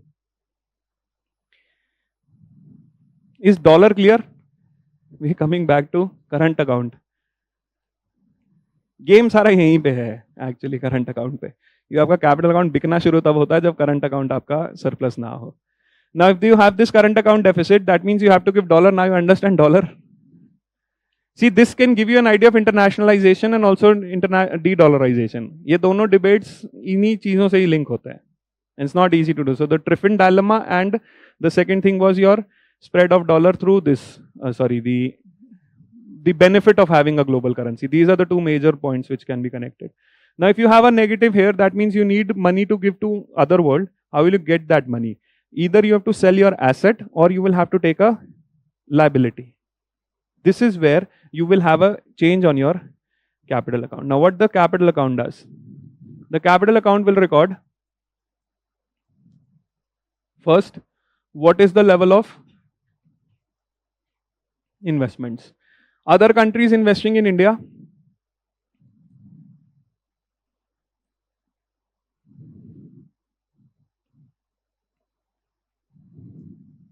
In fact, China to see the level of development, एक बहुत critical technology होती है semiconductors में, that is the laser lithography. जो वो छोटी सी chip पे जो आपको काटना है सारा वो लेजर लिथोग्राफी सिर्फ पूरे वर्ल्ड में एक ही कंपनी करती है, that is a Netherlands company called ASML. ASML and it's a very high and product. वो नेदरलैंड्स ASML भी इसलिए कर पाया क्योंकि Netherlands was also an imperial power just like Britain. उन्होंने भी सारी दुनिया से चुराया बहुत और फिर अपने कंट्री में जाके बना ली चीजें. Now that ASML, that lithography, UV lithography, laser lithography, China has substantial gains on that technology right now. China is the only country apart from Netherlands which is building capacity in it, and they are almost on the verge of replacing ASML as the core player for laser lithography. Now this is the level of technology they are reaching. ये एक component raw material बहुत important है semiconductors के लिए, पूरे world में एक ही company बनाती है. उस कंपनी के मोनोपोली चाइना वो तोड़ने वाली है. And it will happen within 6 months. Why? Because they want control over semiconductors. Semiconductor manufacturing, not just the end chain of manufacturing, they also want the raw material so that they're not dependent on Netherlands. How did they reach that level of manufacturing? You have to direct a lot of investments towards those things. If you don't direct those investments, you will never have to. अब पहले आपके पास base होना चाहिए. Base के पहले कुछ machine बनानी आती होगी तभी इतनी हाई एंड मशीन बनाओगे. तो बेस बनाया पहले 30 साल और उसके बाद फिर डायरेक्टेड इन्वेस्टमेंट से वो बेस को ऊपर उठाना शुरू किया. Till the last 5 years, in fact before COVID also, US on other countries also believed. In fact, the dominant narrative in India also with China was कि चाइना का तो सस्ता माल होता है. So the dominant narrative was they can only do low-end manufacturing. In the last 5 to 6 years, they have shown that it's not just low-end manufacturing. We are almost at the frontier for most of the technologies. And ये defense effort में तो उन्होंने Operation Sindoor में दिखा दिया कि capability हमारी और भी ज़्यादा है इससे. Because that PL-150, the missile which they had sent to Pakistan, they had only sent the export variant. Uska the coverage was, I think, 300 to 350 kilometers. जिन्होंने अपनी बनाई है उसकी upwards of 500 kilometers है. This came as a shocker and this is coming as a shocker to the world that the advanced manufacturing में इतने ऊपर कैसे आ गए. इसलिए Donald Trump in the first term he placed a ban on Huawei. They said Huawei technology can seal a lot of things. Other countries को भी उसने मना किया. उसने Huawei का the head को उसने कनाडा में arrest भी करवाया था. And then in the climate technology and related thing where the world is to move away from coal and oil, China is holding most of the supply chains. उन्होंने बनाया ऐसे futuristic technology में, वो base बहुत जरूरी था. इसीलिए India का बहुत नेगेटिव पॉइंट है कि we never invested in manufacturing. We did not invest in the low end manufacturing. How are you going to get high end? Nobody is going to teach you that. It has to be indigenous. And इसमें चोरी बहुत की है, इसमें बहुत ज़्यादा investment ऐसे भी हुआ है. A lot of exchange programs happened where Chinese scholars are sent to US and Europe to learn. The benefit was that Xi Jinping was able to bring them back. So with a lot of programs, they were able to bring most of their scholars back so that you develop their technology here. And if you talk about profit accumulation a lot, just like Jack Ma did, वो फिर आप गायब हो जाओगे. आपको काम करना है जिसमें आपको टेक्नोलॉजी हाई एंड बनानी है without capturing of profits. And this is why in AI also when DeepSeek said कि this is an open source और हमने 1/3 ऑफ द कॉस्ट में कर दिया है चैट GPT के. तो this is what they want there. और वो तभी हो सकता है कि पहले आपके पास बेस होना चाहिए मैन्युफैक्चरिंग का, आपके पास स्किल्ड लोग होने चाहिए. वो स्किल्ड लोग पहले तो बाहर से सीख के आएंगे, बट वो बाहर नहीं रुकेंगे, वो वापस आएंगे यहाँ पे. There's a lot of there's a lot of literature right now which is explaining all of these three things. Okay, how they built the base, how they were able to successfully capture engineers, and how they were able to learn from outside either by stealing or by other means they were able to get that investment. तो जब BYD Tesla को beat करे या MI ने 300-350 kilometre पे भागने वाली वो बना दी है electric car, and MI is still selling the Maxim phones in India. So how is MI able to do that? And MI was able to break Micromax and Lava. इतना break कर दिया कि खुद अब इतने चेन पे ऊपर चले गए. Things don't work out. They have also plans how to close down the industry. There was one player which was not able to survive in this cutthroat competition with Samsung. They closed down OnePlus. OnePlus, Oppo, Vivo, same company है. Oppo, Vivo का segment नहीं था Samsung और Apple का competition. It was OnePlus which was doing it. But OnePlus was not able to survive. They closed down the company. This happened last month, I think. This is how base, engineer, and then learning from world and also building the technology by investing in R&D. अब इसी same में compare करो India को. Base, engineers, and how do you learn? Do you invest in R&D or not? इसीलिए research and development में हमारा investment as a percentage of GDP is 0.6%. Maximum in some years it has gone 0.8%. China is spending upwards of 2%. 2.1, 2.3. Israel is spending upwards of 4%. US is spending more than 1.5. India is doing वो third level है. तो first, second, third, ये तीनों कैसे आएगा? Second वाला is human capital. अब see what all human capital we have. YouTube पे एक बार इन्फ्लुएंसर्स देखो, वो है हमारा ह्यूमन कैपिटल. रीले बनाते हैं, रीले देखते हैं, जियो सस्ता कर ही रखा है. Capital account as having investments. Investments from outside can come in two forms. One is FDI and the other is, this is a major threat. Threat तो ये नहीं है कि हमारे पास जियोपॉलिटिकल क्या है, हमारे पास थ्रेट ये है कि कॉलेज में जो भी अब आप सीख रहे हो उसका करोगे क्या. First was India had a benefit. This is a major threat. We are not talking about it because there is no solution to this, just like pollution. Nobody is talking about it because you can't solve it. Imagine we are trying to first pollute the air, और वो air को फिर हम साफ करने की सोच रहे हैं, ट्रक घुमा रहे हैं रोड पे, हवा साफ हो जाए. We are not stopping the source. We are stopping when once it is polluted. Similarly, at the source, we are not talking about human capital. We are talking about employment when they come out. पहले ये तो देखो आप सिखा क्या रहे हो उनको. पहले 10 साल तक तो इनफैक्ट बिफोर पैंडेमिक तक वो काम चल जाता था बिकॉज सिर्फ इंग्लिश स्पीकिंग आनी चाहिए थी. बाकी तो कंपनी सिखा देगी क्या करवाना है. अब है कि कंपनी सिखाने को मना कर दिया. TCS said we are not going to hire. Amazon is firing people. Amazon is going to fire here also. They are not going to hire. TCS is not going to hire. So earlier, you're in the engineering colleges or your social science colleges, they were not teaching anything, or whatever they were teaching is still able to find a job. Now you have to think how will you get that job. So what are you teaching to them? अब तो curriculum पे बात आएगी, आपने सिखाया क्या है. Curriculum आप पढ़ रहे थे नहीं पढ़ रहे थे वो ज़्यादा मैटर नहीं था. अब तो दोनों मैटर होंगे. अब कॉलेज से जॉब क्या मिलेगी? UPSC तो सिर्फ 900 नौकरी निकालेगी. There is no, this is a major threat. What are you going to do? Because manufacturing is missing. And even if it is there, let us assume there are jobs. There are jobs in what sector? What sector? Everybody needs to know how to run a computer. What if people don't know how to do coding? And coding may be up to what job? If someone does not know how to operate a computer, what job they are going to get? What primary sector? खेती. मान लेते हैं खेती करते हो. What product are you going to produce? Whatever demand. Tell me one. Problem तो है, मनरेगा भी नहीं है अब, गड्ढे भी नहीं भरने होंगे अब, तो भी लोग ये पैसे नहीं मिलेंगे. What is primary sector? Agriculture. What are you going to produce? Rice, wheat. Okay. Rice, wheat is going to give you money.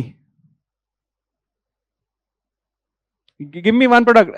Any product, if you go in the market right now with respect to fruits and vegetables, you will find imported fruits only. Washington apple is selling at 400 rupees per kg and the Kashmir and the Kinnaur is selling at 180 to 200 because of the import tariff. अब ये trade deal sign हो गई, 200 का Washington है, 200 का किन्नौर है. ये पहले ही ये बोल रहे हैं कि हमारा जो न्यूजीलैंड से अगर एप्पल आ गया, New Zealand still selling here at 250 320 rupees per KG. Turkey still selling at 300 rupees per KG. अब ये 100-150 रुपए ऊपर इसलिए है क्योंकि इस पे टैरिफ है. न्यूजीलैंड से ट्रेड डील साइन हो गई, यूएस से ट्रेड डील साइन हो गई, तो इनका फ्रूट बिकेगा सस्ता यहाँ पे. तो who is going to buy that Kashmir apple or even the Kinnaur apple? This is a major challenge for them. If you read the Hindu itself news, everywhere farmers are anxious what is going to happen. क्योंकि cost बढ़ जाएगी तो क्या बेचोगे? Like, subscribe and hit the bell button. ऐसे नहीं है सारी दुनिया पहुंची है YouTube पे. Like, subscribe, hit the bell button. Everybody wants that YouTube ad money. If you see the level of content being created in the country, 1% भी content नहीं है जो informative हो. 1% भी. But this is a desperation move because you don't have anything to sell. You are asking to YouTube to give you ads so that you can sell whatever YouTube ad is giving you. उसके अलावा क्या cell करोगे? Content, if you see right now the level of content that is available on YouTube, one, you will find the expert analysis of a particular professor who's teaching in US. John Mearsheimer is one of the brilliant mind on this and he had already called. ये situation उन्होंने 10 साल पहले समझा दी थी. He written a book called Great Power Politics. One of the brilliant books on geopolitics. अब great power politics वो बंदा भी यूट्यूब पे इंटरव्यूज देता है. फिर second level of analysis is the media channels that have come on YouTube which are explaining you कि क्या हो रहा है जियोपॉलिटिक्स में. ट्रंप ने निकाल दिए थे आंख में से वो गोली. अब उसके अलावा there are a lot of other players who are trying to explain the geopolitical situation to you. Which player are you going to go and listen to first if you want to listen to? पहले तो उसको professor को ही नहीं कोई सुन रहा है. तो अगर आप सुनोगे by chance because you are preparing for an exam, which person are you going to listen to? By chance कोई भी चीज समझ नहीं इकोनॉमिक्स में भी, तो you are not going to come here and listen to me. You are going to definitely find someone who spend 50 years and trying to explain if you want to listen. तो फिर वो competition अगर सारा YouTube पे भी उन्हीं के पास traffic है, तो हमारे लोग क्या बना रहे हैं? और हमारे लोग आज तो बना रहे हैं, 6 महीने बाद क्या बनाएंगे? लेट अस अज्यूम कि उनकी 2 वीडियोस वायरल हो गई और उन्होंने कंटेंट, उसके बाद नेक्स्ट कंटेंट क्या है? Movie makers don't know how to make a new movie. वो रिपीट करे जा रहे हैं जवान 2, जवान 3, धुरंधर 3, 4, 5. उनके पास क्रिएटिविटी नहीं है. You are expecting creativity from content creators here. बस एक चीज में फंसे हुए लोग के शॉर्ट्स देखने की एडिक्शन है, तो कोई ना कोई ये भी देख लेगा. तो अगर सिगरेट बिक रही है तो बीड़ी भी बिक जाएगी. बीड़ी बिक रही है तो गुटखा खाने वाले भी हैं. तो कहीं ना कहीं तो फंसेगा कोई नशे में, और नशे में फंसाना है. उसके लिए क्या दिखाओगे? भाई नाचना शुरू करना पड़ेगा. This is what is happening. The social media has gone bonkers and problem is कि आपने गलती से किसी की वीडियो देख ली, फिर तो आपके घर में ही घुस जाएगा वो. अब सारा कंटेंट मेरा ही देखो. This is what YouTube is then pushing and you see the level of profits YouTube is making. सिर्फ एक प्लेयर बचेगा आर्टिफिशियल इंटेलिजेंस में, that will be Google. Nobody will be able to compete. See the pockets. YouTube का revenue देखो कितना है उनके पास. YouTube has right now in India replaced almost everything. People are not watching TV, people are not watching OTT. Maximum जो sell कर रहा है वो YouTube ही कर रहा है. Imagine YouTube is able to sell ads and then able to produce content at a much faster pace than what Netflix is able to do. Netflix का competition तो पहले तो Netflix ने सिनेमा सबको हटा के सब कुछ कैप्चर कर लिया. They never thought कि YouTube is going to become a competition. Movie streaming, entertainment streaming, सारा YouTube के पास है, and you see the level of revenues they're making. Netflix is not making the same revenue. So Netflix is now thinking कि हम ads डालनी शुरू कर दें, जैसे Prime ने कर दिया शुरू. They are struggling. YouTube is able to successfully monetize it. Ads देते हैं वो 5 फिर भी लोग YouTube पे देखते हैं. This is the success of YouTube. YouTube is nothing but Google. That is going to, तब उन्होंने Apple के साथ भी तो तभी Google ने साइन किया for artificial intelligence. Apple did not build anything of their own. They've signed a deal with Google. Not with ChatGPT, not with Claude, not with Grok, not with this Perplexity or any other. They have a deal with Google only. Google के खुद भी उन्हें development have been massive. उन्होंने IIT JEE का भी एक product निकाला है, I think last month, where they said you can create questions. Difficulty level of same IIT itself. IIT is still an objective exam, वो हो पा रहा है. UPSC में थोड़ा हो नहीं पा रहा क्योंकि यहाँ subjectivity बहुत है. मैं ChatGPT को भी नहीं solve करना आ रहा है UPSC prelims. वो fail हो रहा है, वो कह रहा है नौकरी नहीं लग रही. One is investment coming from outside, two types of investment. One is FDI and the other is FPI. FDI is seeking control over the asset. This is 10% and more. Plus FDI is also in a, this is unlisted company. FPI is when it is less than 10%. Similarly, Indian companies investing outside is overseas direct investment. There's a lot of talk in this economic survey on all of these three. It's talk about trend of FDI, why FDI is not coming, net FDI flows, gross FDI flows, what is net FDI to India, everything. One, you have the gross FDI. The other is your net FDI, which is nothing but gross minus the money which is being taken out. And then when we say net FDI in India, this is net FDI to India.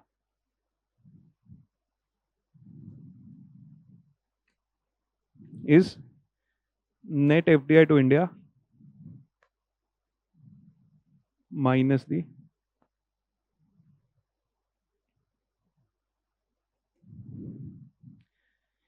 these trends they have explained. So first is net FDI to India, where gross whatever money is coming outside and what people are also taking the investment outside. The net FDI in India is, this is net FDI in India is net FDI, this component minus the investment which India has done outside. These two terms should be clear. One is net FDI to India and the next is net FDI in India. This could be a classification question which they can ask in prelims.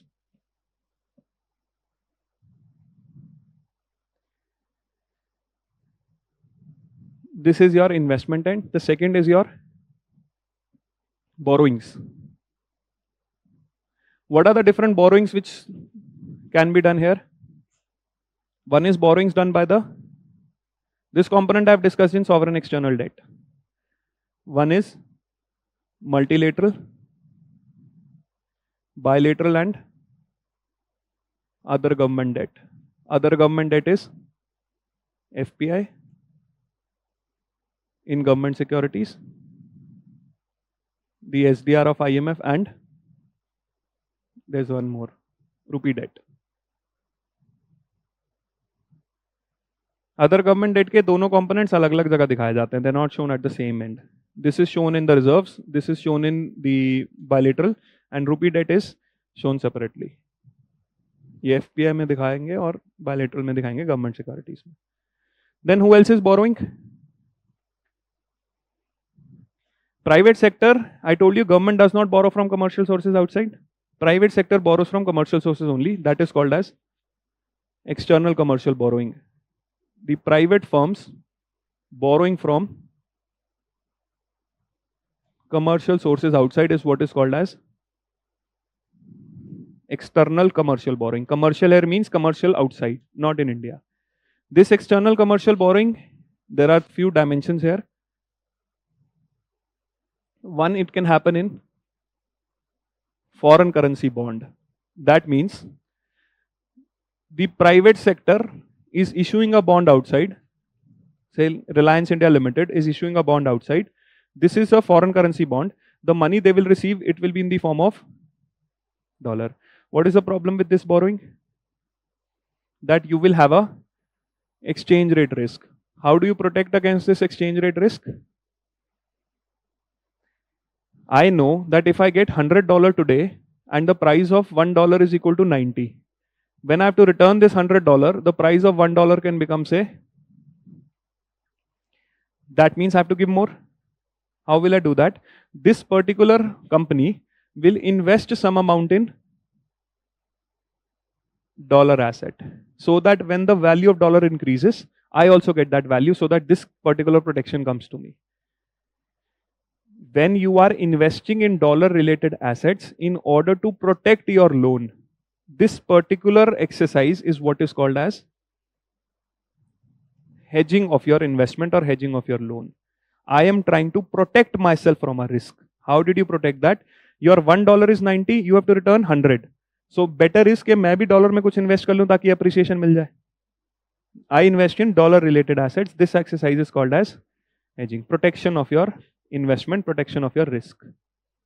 Now another way which you can do this is, if this particular bond which you have issued outside, this is denominated in rupees. A particular offshore debt instrument which is denominated in the domestic currency in India is what is called as masala bond.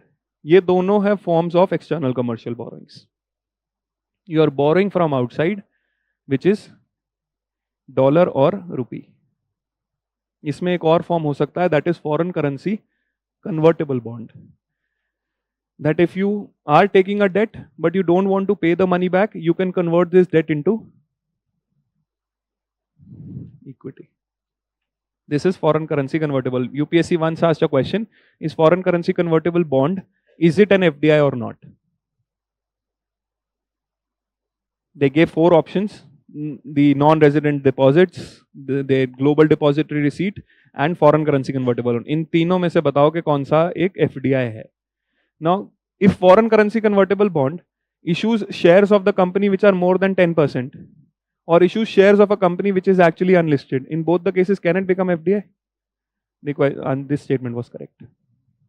This you have to link the two things together. So one is you are borrowing by the government, the other is borrowing by external players. Then can any other player also borrow commercial sources के अलावा? There's another component which is called as trade credit. This credit is taken by importers. A particular player is importing but does not have the dollar to pay for. He's importing goods but he does not have the dollar. So what he can get is, he's getting 2 types of loans from outside. The one company which is selling the goods to them, if they do not take this money or they provide a loan, if this company itself directly is advancing a loan to the importer, this loan is what is called as supplier's credit.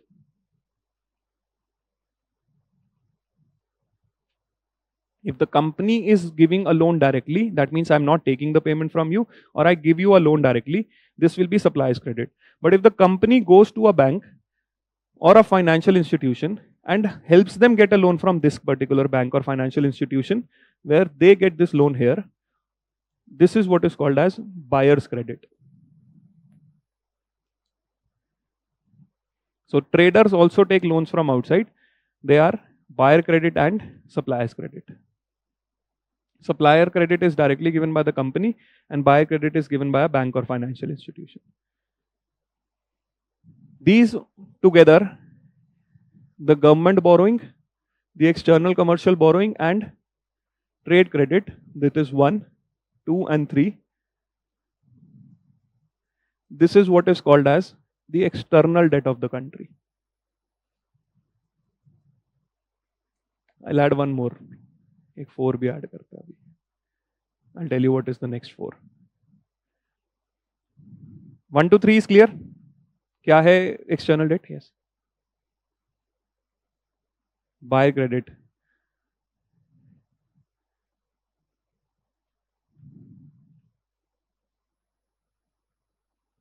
वैसे Rosneft is a refiner. Let us assume Rosneft is buying or supplying oil to Reliance India Limited. Reliance India Limited has to pay Rosneft in terms of dollar. Rosneft is saying, okay, let us extend, I'm going to give you a loan. This is what is in financial terms called as operational credit. When I am not taking the money from you, I'm instead saying, okay, I'll take it from 3 months later. When I directly advance this loan to you, this is what is called as supplier's credit. I delay your payment or I give you a loan, that's the same thing itself, supplier credit. But if Rosneft goes to a particular bank in Russia and they are helping this company to get a loan from the bank. This then becomes a buyer's credit. So when a bank or a financial institution is advancing a loan, it's a buyer credit. When the company is advancing a loan, it is supplier's credit. These are two forms of loans from outside. उसके बिना loan क्यों लूंगा? उसके बिना तो फिर हम ये करेंगे ना. This is why I mentioned external commercial boring लेंगे. फिर तो ट्रेड में जो क्रेडिट लेना है, लोन्स लेना है, वो ये है क्योंकि आपके सामान खरीदना है. ये कंपनी का फायदा है. I am helping you get a loan so that you can buy my product. Bajaj finance क्यों खड़ा होता है कंपनियों में? Bajaj finance you seen number of places कि ये विजय सेल्स से सामान खरीद लो, हम दे देंगे 0% फाइनेंस. वो विजय सेल्स ने क्यों बिठाया कि ताकि उनका सामान बिक जाए, either by credit or by direct consumption if you have money. Credit card, this is the whole purpose of selling a credit card to you, so that you can buy goods on bank's money.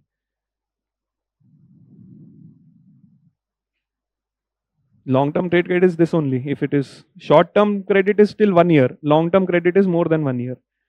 It can be for all. So when you read the external debt profile of a country, you will find short-term credits and long-term credits. Short-term credits are less than 1 year. Long-term borrowings are more than 1 year. So India ka profile is 80-20.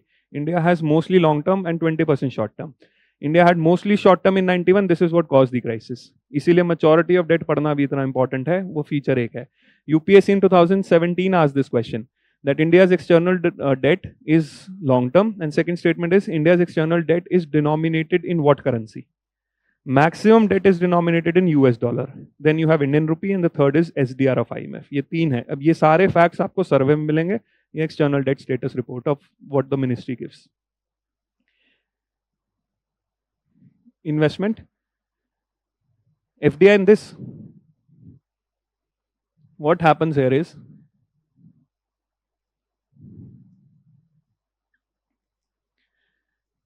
you have a particular asset in your country. Asset could be, say, you are starting a company. There is a particular factory. ये तो आपके हो गए real asset. और asset हो सकते हैं financial assets such as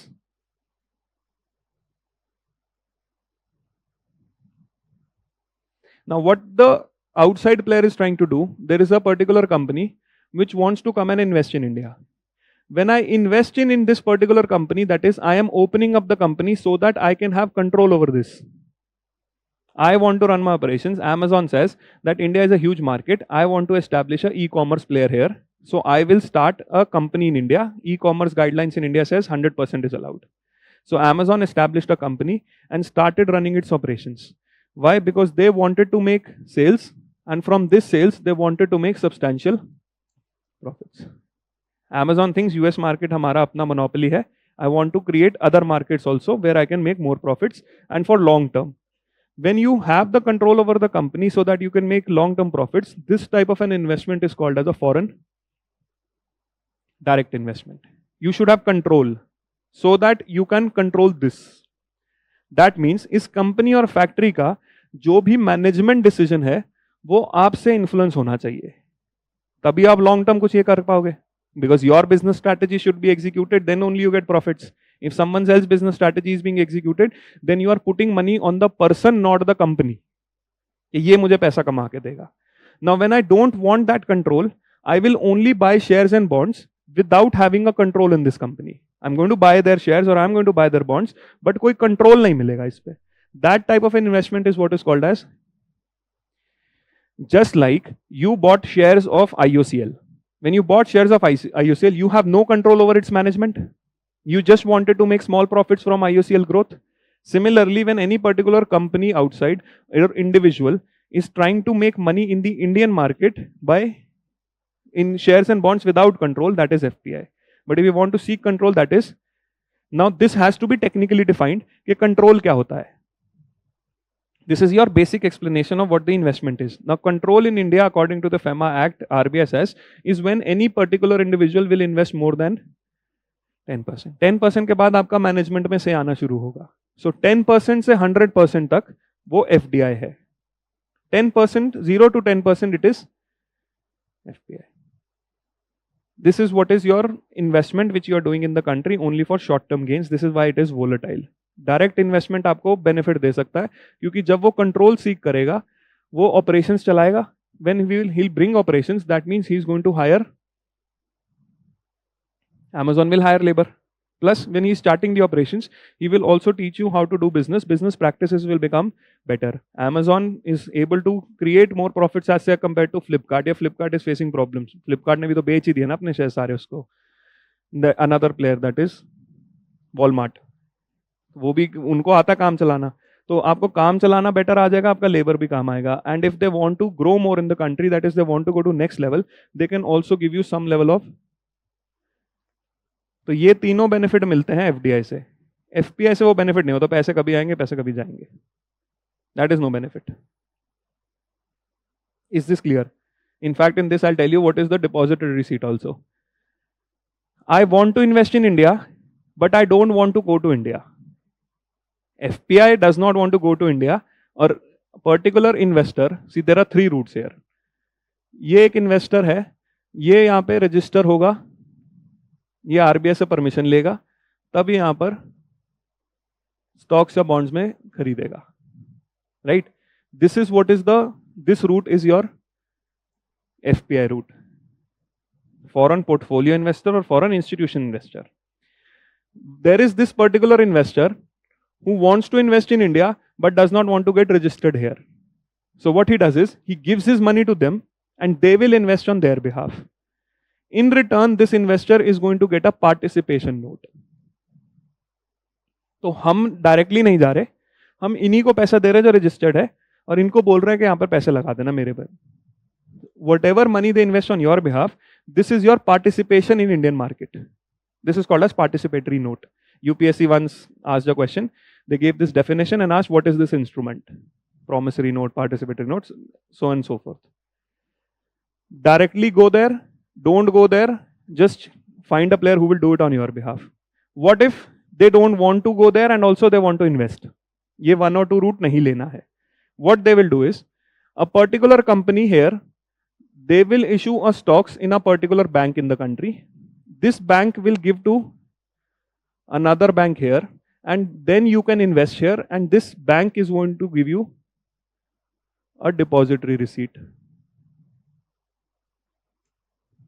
तो उन्होंने शेयर्स यहां दिए, शेयर्स यहां ट्रांसफर हुए, आपने इस बैंक को पैसे दिए, इस बैंक ने यहां दिए पैसे, पैसे यहां आए, तो ये कंपनी अपने यहां रह गई और ये वहां रह गए.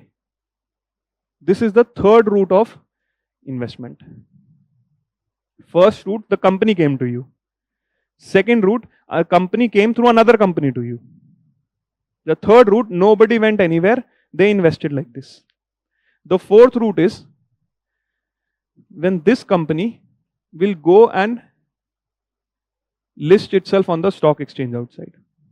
कि अब हमारा ये डोमेस्टिक नैस्डैक पे लिस्टेड है, तो अब वो फोर्थ से इसको पैसे मिलेंगे, बट फ्रॉम यूएस इन्वेस्टर्स. इनको बाहर ना जाना पड़े, इसीलिए they created a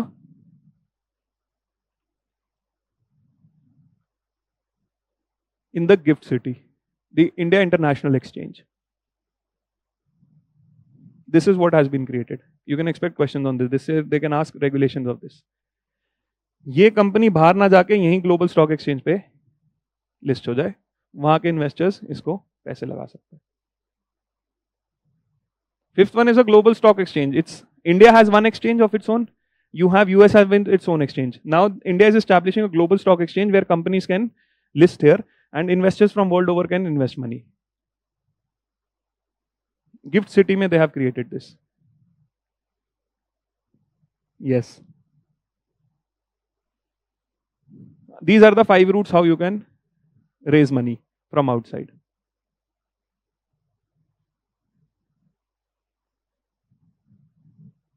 FDI, because nobody is coming here. Global FDI have slowed down. Both. I can have an outgo also. Companies are not ready finding profits. I can go outside, and also I'm not getting companies which are starting businesses in India.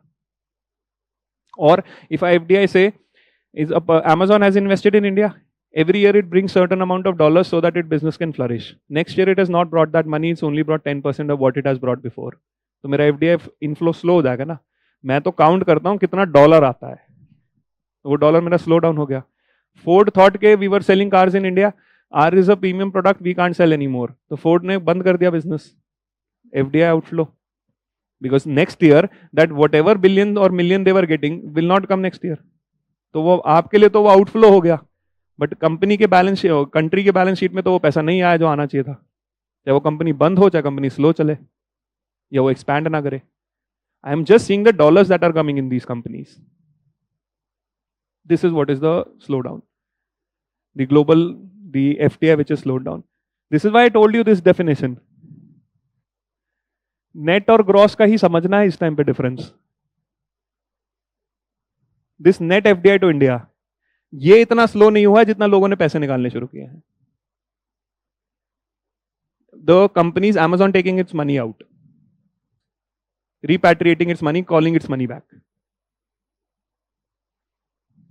Is this clear? Participatory note is hawala money.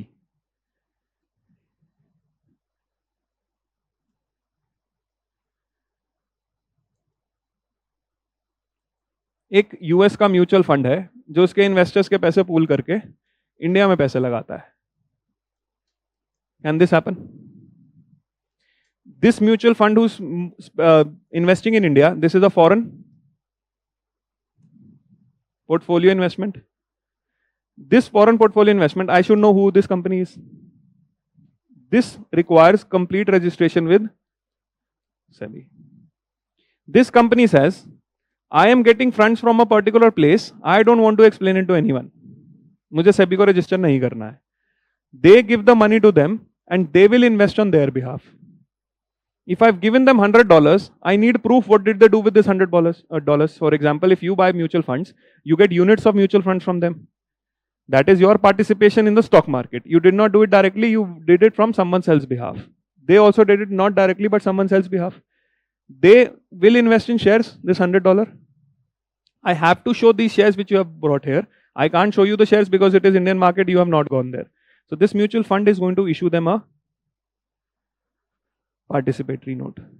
SEBI says कि हमें इस company के बारे में नहीं जानना, हमें यह जानना है कि पी नोट्स कितने इशू किए हैं आपने, तो इसकी इंफॉर्मेशन आपको देनी पड़ेगी. This mutual fund if it has issued P notes, this is a derivative instrument. It is deriving its value from underlying shares. Is this clear? The borrowings which we do? Yes.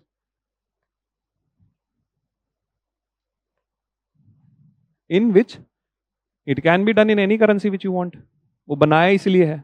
यहां पे तो हमारी currency में convert करके फिर आप रुपये में करोगे. Global stock exchange is just like an international market. Stock exchange एक मार्केट है जहां पे बाइंग सेलिंग होती है. तो आपने चाहे इस पे Bombay stock exchange, national stock exchange पे आपने ट्रेड करना चाहे तो शेयर्स खरीदने हैं, बेचने हैं. अब आप वो ग्लोबल बन गया, तो I can do it any currency which I want. I can trade in any. This is the benefit that you don't have to go outside. This is one place in India which is a global market. So companies can list here, Indian companies can list here, and the trade can happen in any currency.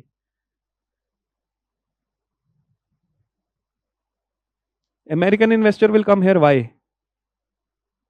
Indian investors will get a benefit to buy in global companies if global companies want to list here and then start buying and selling. जैसे Singapore में है, वहां पे बहुत ज्यादा exchange में companies आती हैं because they want that investment to happen. How will global investor, why will he come and register our international exchange in India?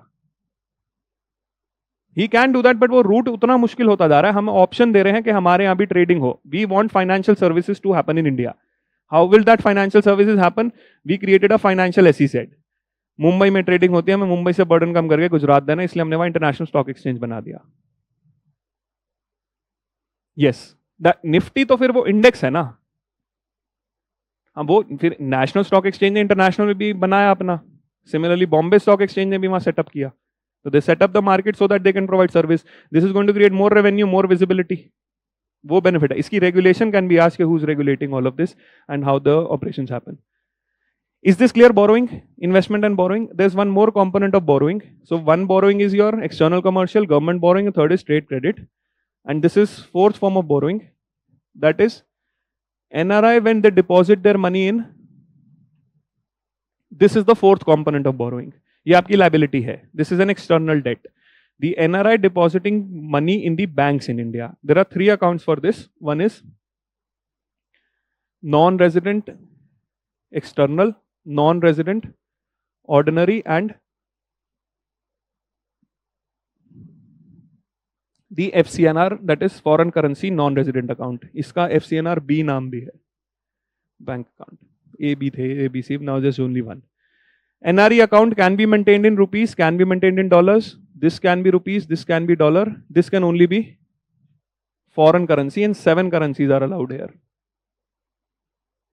This is a both savings account and a fixed deposit. Saving and fixed deposit. This is only a fixed deposit. NRE account is fully repatriable and no tax on interest. This is limits on repatriation and there is a tax on interest, no limits and no tax. These are the difference in the three accounts: NRE, NRO and FCNR. NRE is used for transferring global income to India. This is used for if the NRI is holding assets in India, this account is for managing that asset. And this is again sending global income to India without exchange rate risk. These are the three purposes. The first one is for managing your outside income, but you want to keep it in India. If you want to keep outside income in India, you have no limits on repatriation and no tax. But if you are getting assets, income from India, this is where you will be taxed and also limits to repatriation because income assets se aa rahi hai, Indian assets se. Third, global income coming to India, but in the same currency. No exchange rate risk. यहाँ पे currency कोई भी हो सकती है. These are your NRE deposits in bank account. This is also a external borrowing because this is not your money, this is your liability. Liabilities with the banks. So these four components are your external debt, sovereign, the bank deposits, the NRI deposits. Sovereign is government, bank deposits, NRI deposit, trade credit, external commercial borrowing. These are the four you'll find. The other government debt, I told you, FPI and government securities, SDR and rupee debt. FPI is mentioned not there, can be mentioned in bilateral or can be mentioned in FPI. जो SDR है और the rupee debt, वो separately mentioned है. So what your external debt profile will say? External debt profile will say multilateral, bilateral, external commercial borrowing, rupee debt, SDR IMF, trade credit and NRI deposit. ये आपकी external debt है country की. Out of this, which is the maximum? ये question आ सकते हैं वैसे. तो classification होगा तो then you can read the survey and budget both and you will find these statements there. Which is the maximum? External commercial borrowing is the maximum.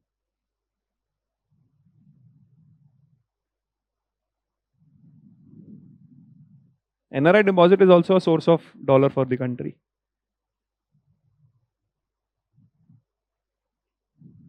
Are all of these heads clear? Now see what exactly is your balance of payment account. Just the last thing here. You have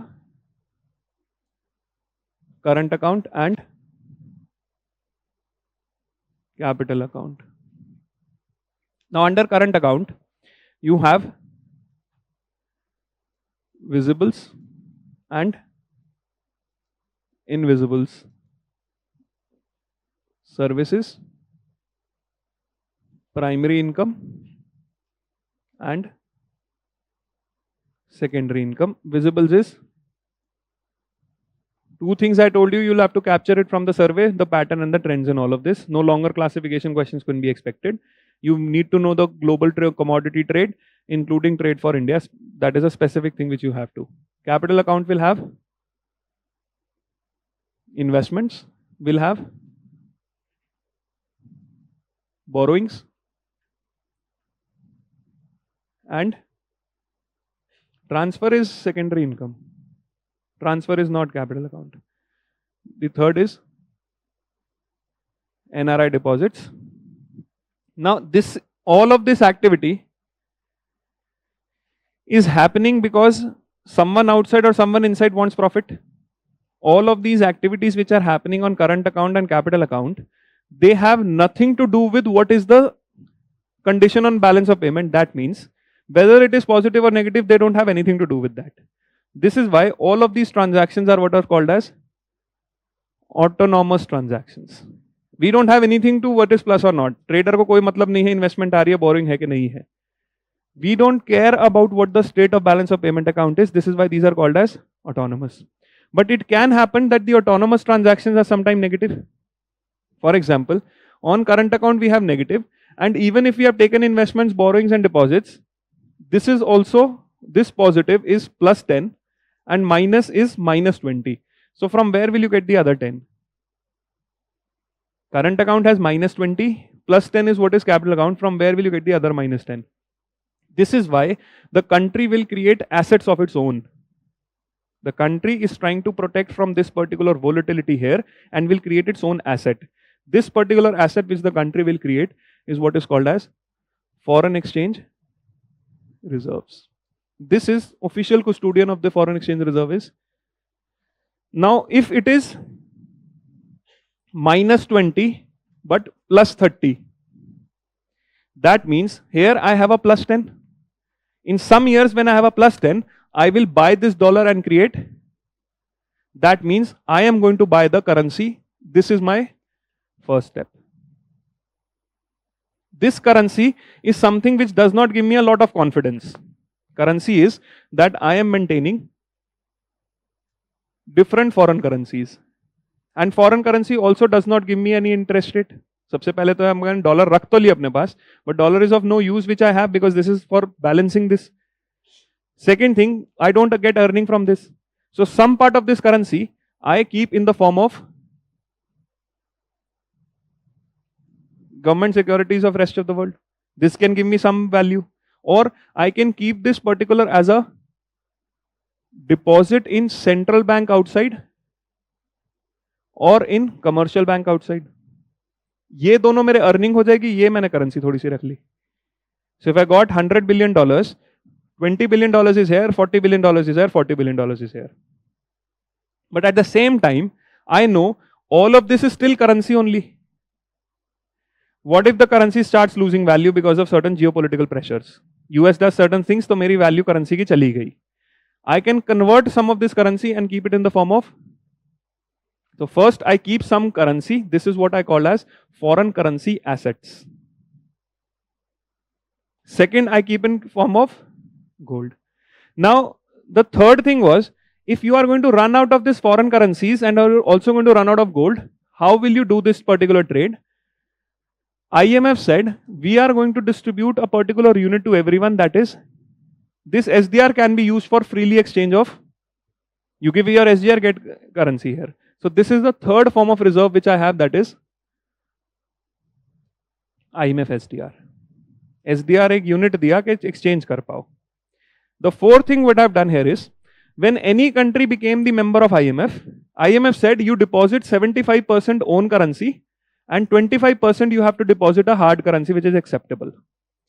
This 25% of what you have deposited here, you can take back whenever you have a problem.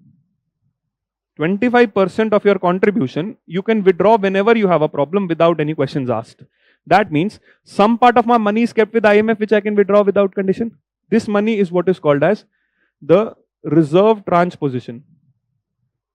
UPSC has asked this question also, what is reserve tranche position? Gold tranche or reserve tranche. So now if I have any particular movement here on current and non-reserve capital account, This can be increased or this can be reduced. If there is a positive here, reserves will increase. If there is a negative here, reserves will fall. This plus, if it is most here, I will build a very good reserve. If it's mostly plus, I will have a very good reserve. If it's mostly minus, my reserve will fall. What if these four things end? I have a minus 30 here and plus 20 on reserve. From where will I get the minus 10? I will have to borrow from the IMF. That is the last solution. IMF बनाया ही इसीलिए था. To solve the currency problem in global trade. Currency problem, how did they solve? They fixed the exchange rate for first 25 years. Second, they gave a unit so that this problem does not exist. Even if this unit is failing, that means reserves are done with, then you have to go to the IMF and you have to borrow. This particular situation, when you end your reserves, you have to borrow. This is what is called as a BOP crisis. When you have positive on your autonomous account, this is a net positive. This is what is called as a BOP surplus. Net negative is BOP deficit. And a net account, that means no plus, no minus. This is a BOP equilibrium. Surplus is when you have more. Deficit is when you have to take from the reserve. That is BOP deficit. And equilibrium is reserve पे कोई movement नहीं हुई. ना आपने deposit किया, ना आपने पैसे निकाले. That is BOP equilibrium. Since this particular foreign exchange reserve is balancing all of this, so someday you are adding, someday you are withdrawing. This is what is called as accommodating transaction. Movement of reserve is accommodating. Last year, economic survey did 2 boxes on foreign exchange reserves, talking about how much foreign exchange reserve is enough. How much you should maintain. How much foreign exchange reserves are enough? Right now, India is having more than 600 billion. How much is, yes, 700 also, wo plus minus hota rahega. How much is enough? How much we should have? First, foreign exchange reserve is clear. Now understand why it's a problem. Which one?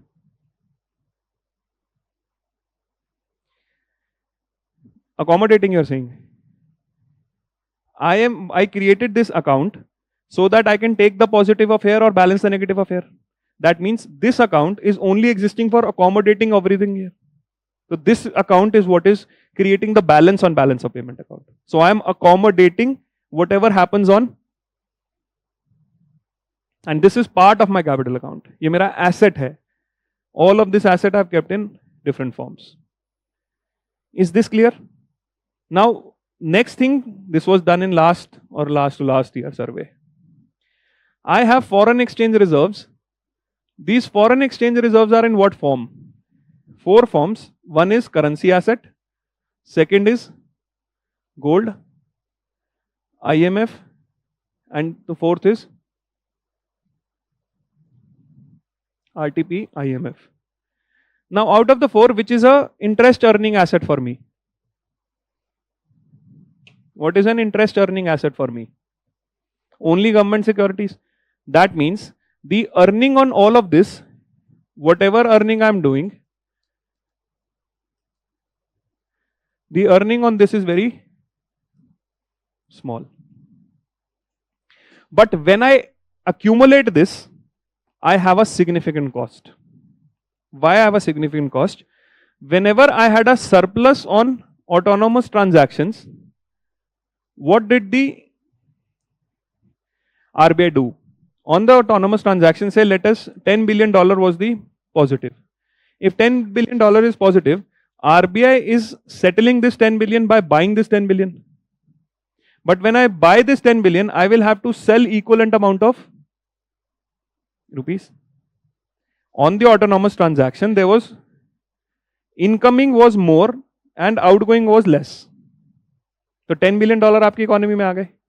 तो इस economy में जो 10 billion आए, RBI ने वो खरीदा, जिसके पास भी थे, bank, dealer, anyone. They bought this 10 billion and they had to sell.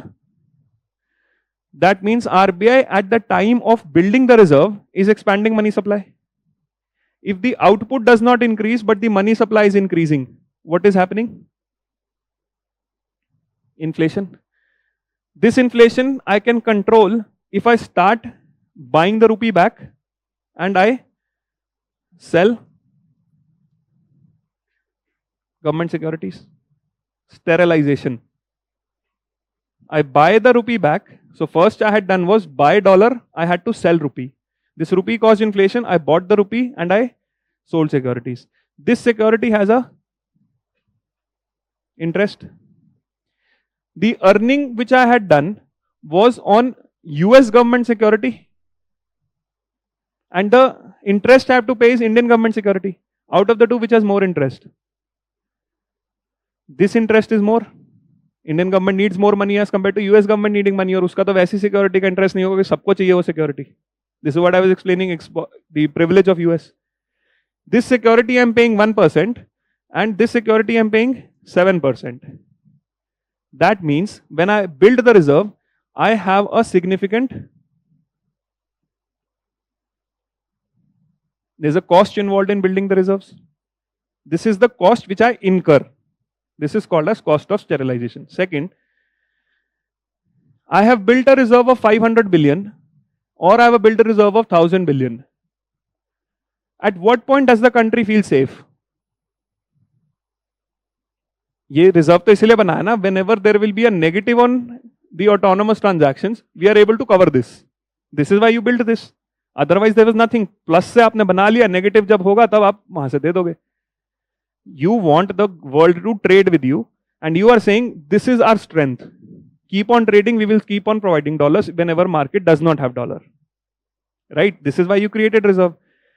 Creating the reserve established a cost. Now I am building the reserve only because I want the world to have. Now confidence is coming at an opportunity cost also.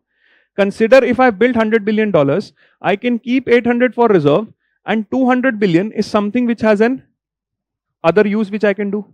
What other uses which I can do with this 200 billion?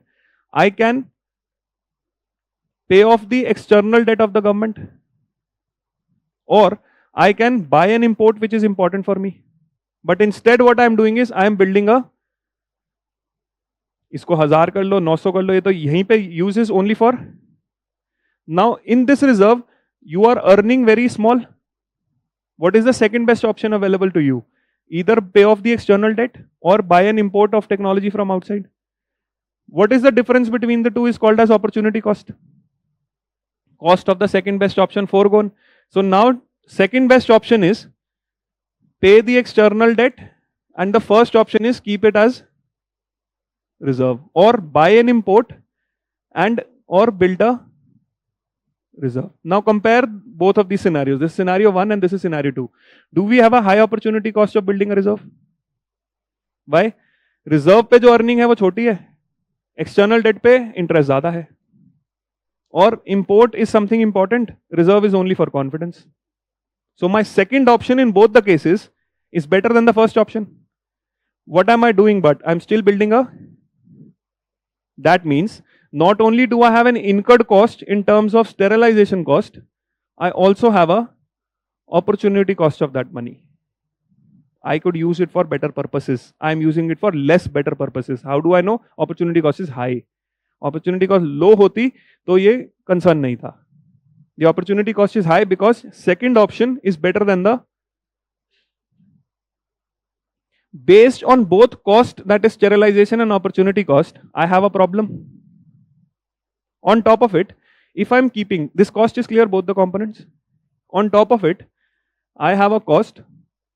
This is my opportunity cost and also a sterilization cost. हम एक option ऐसा choose किया है जो अच्छा नहीं है.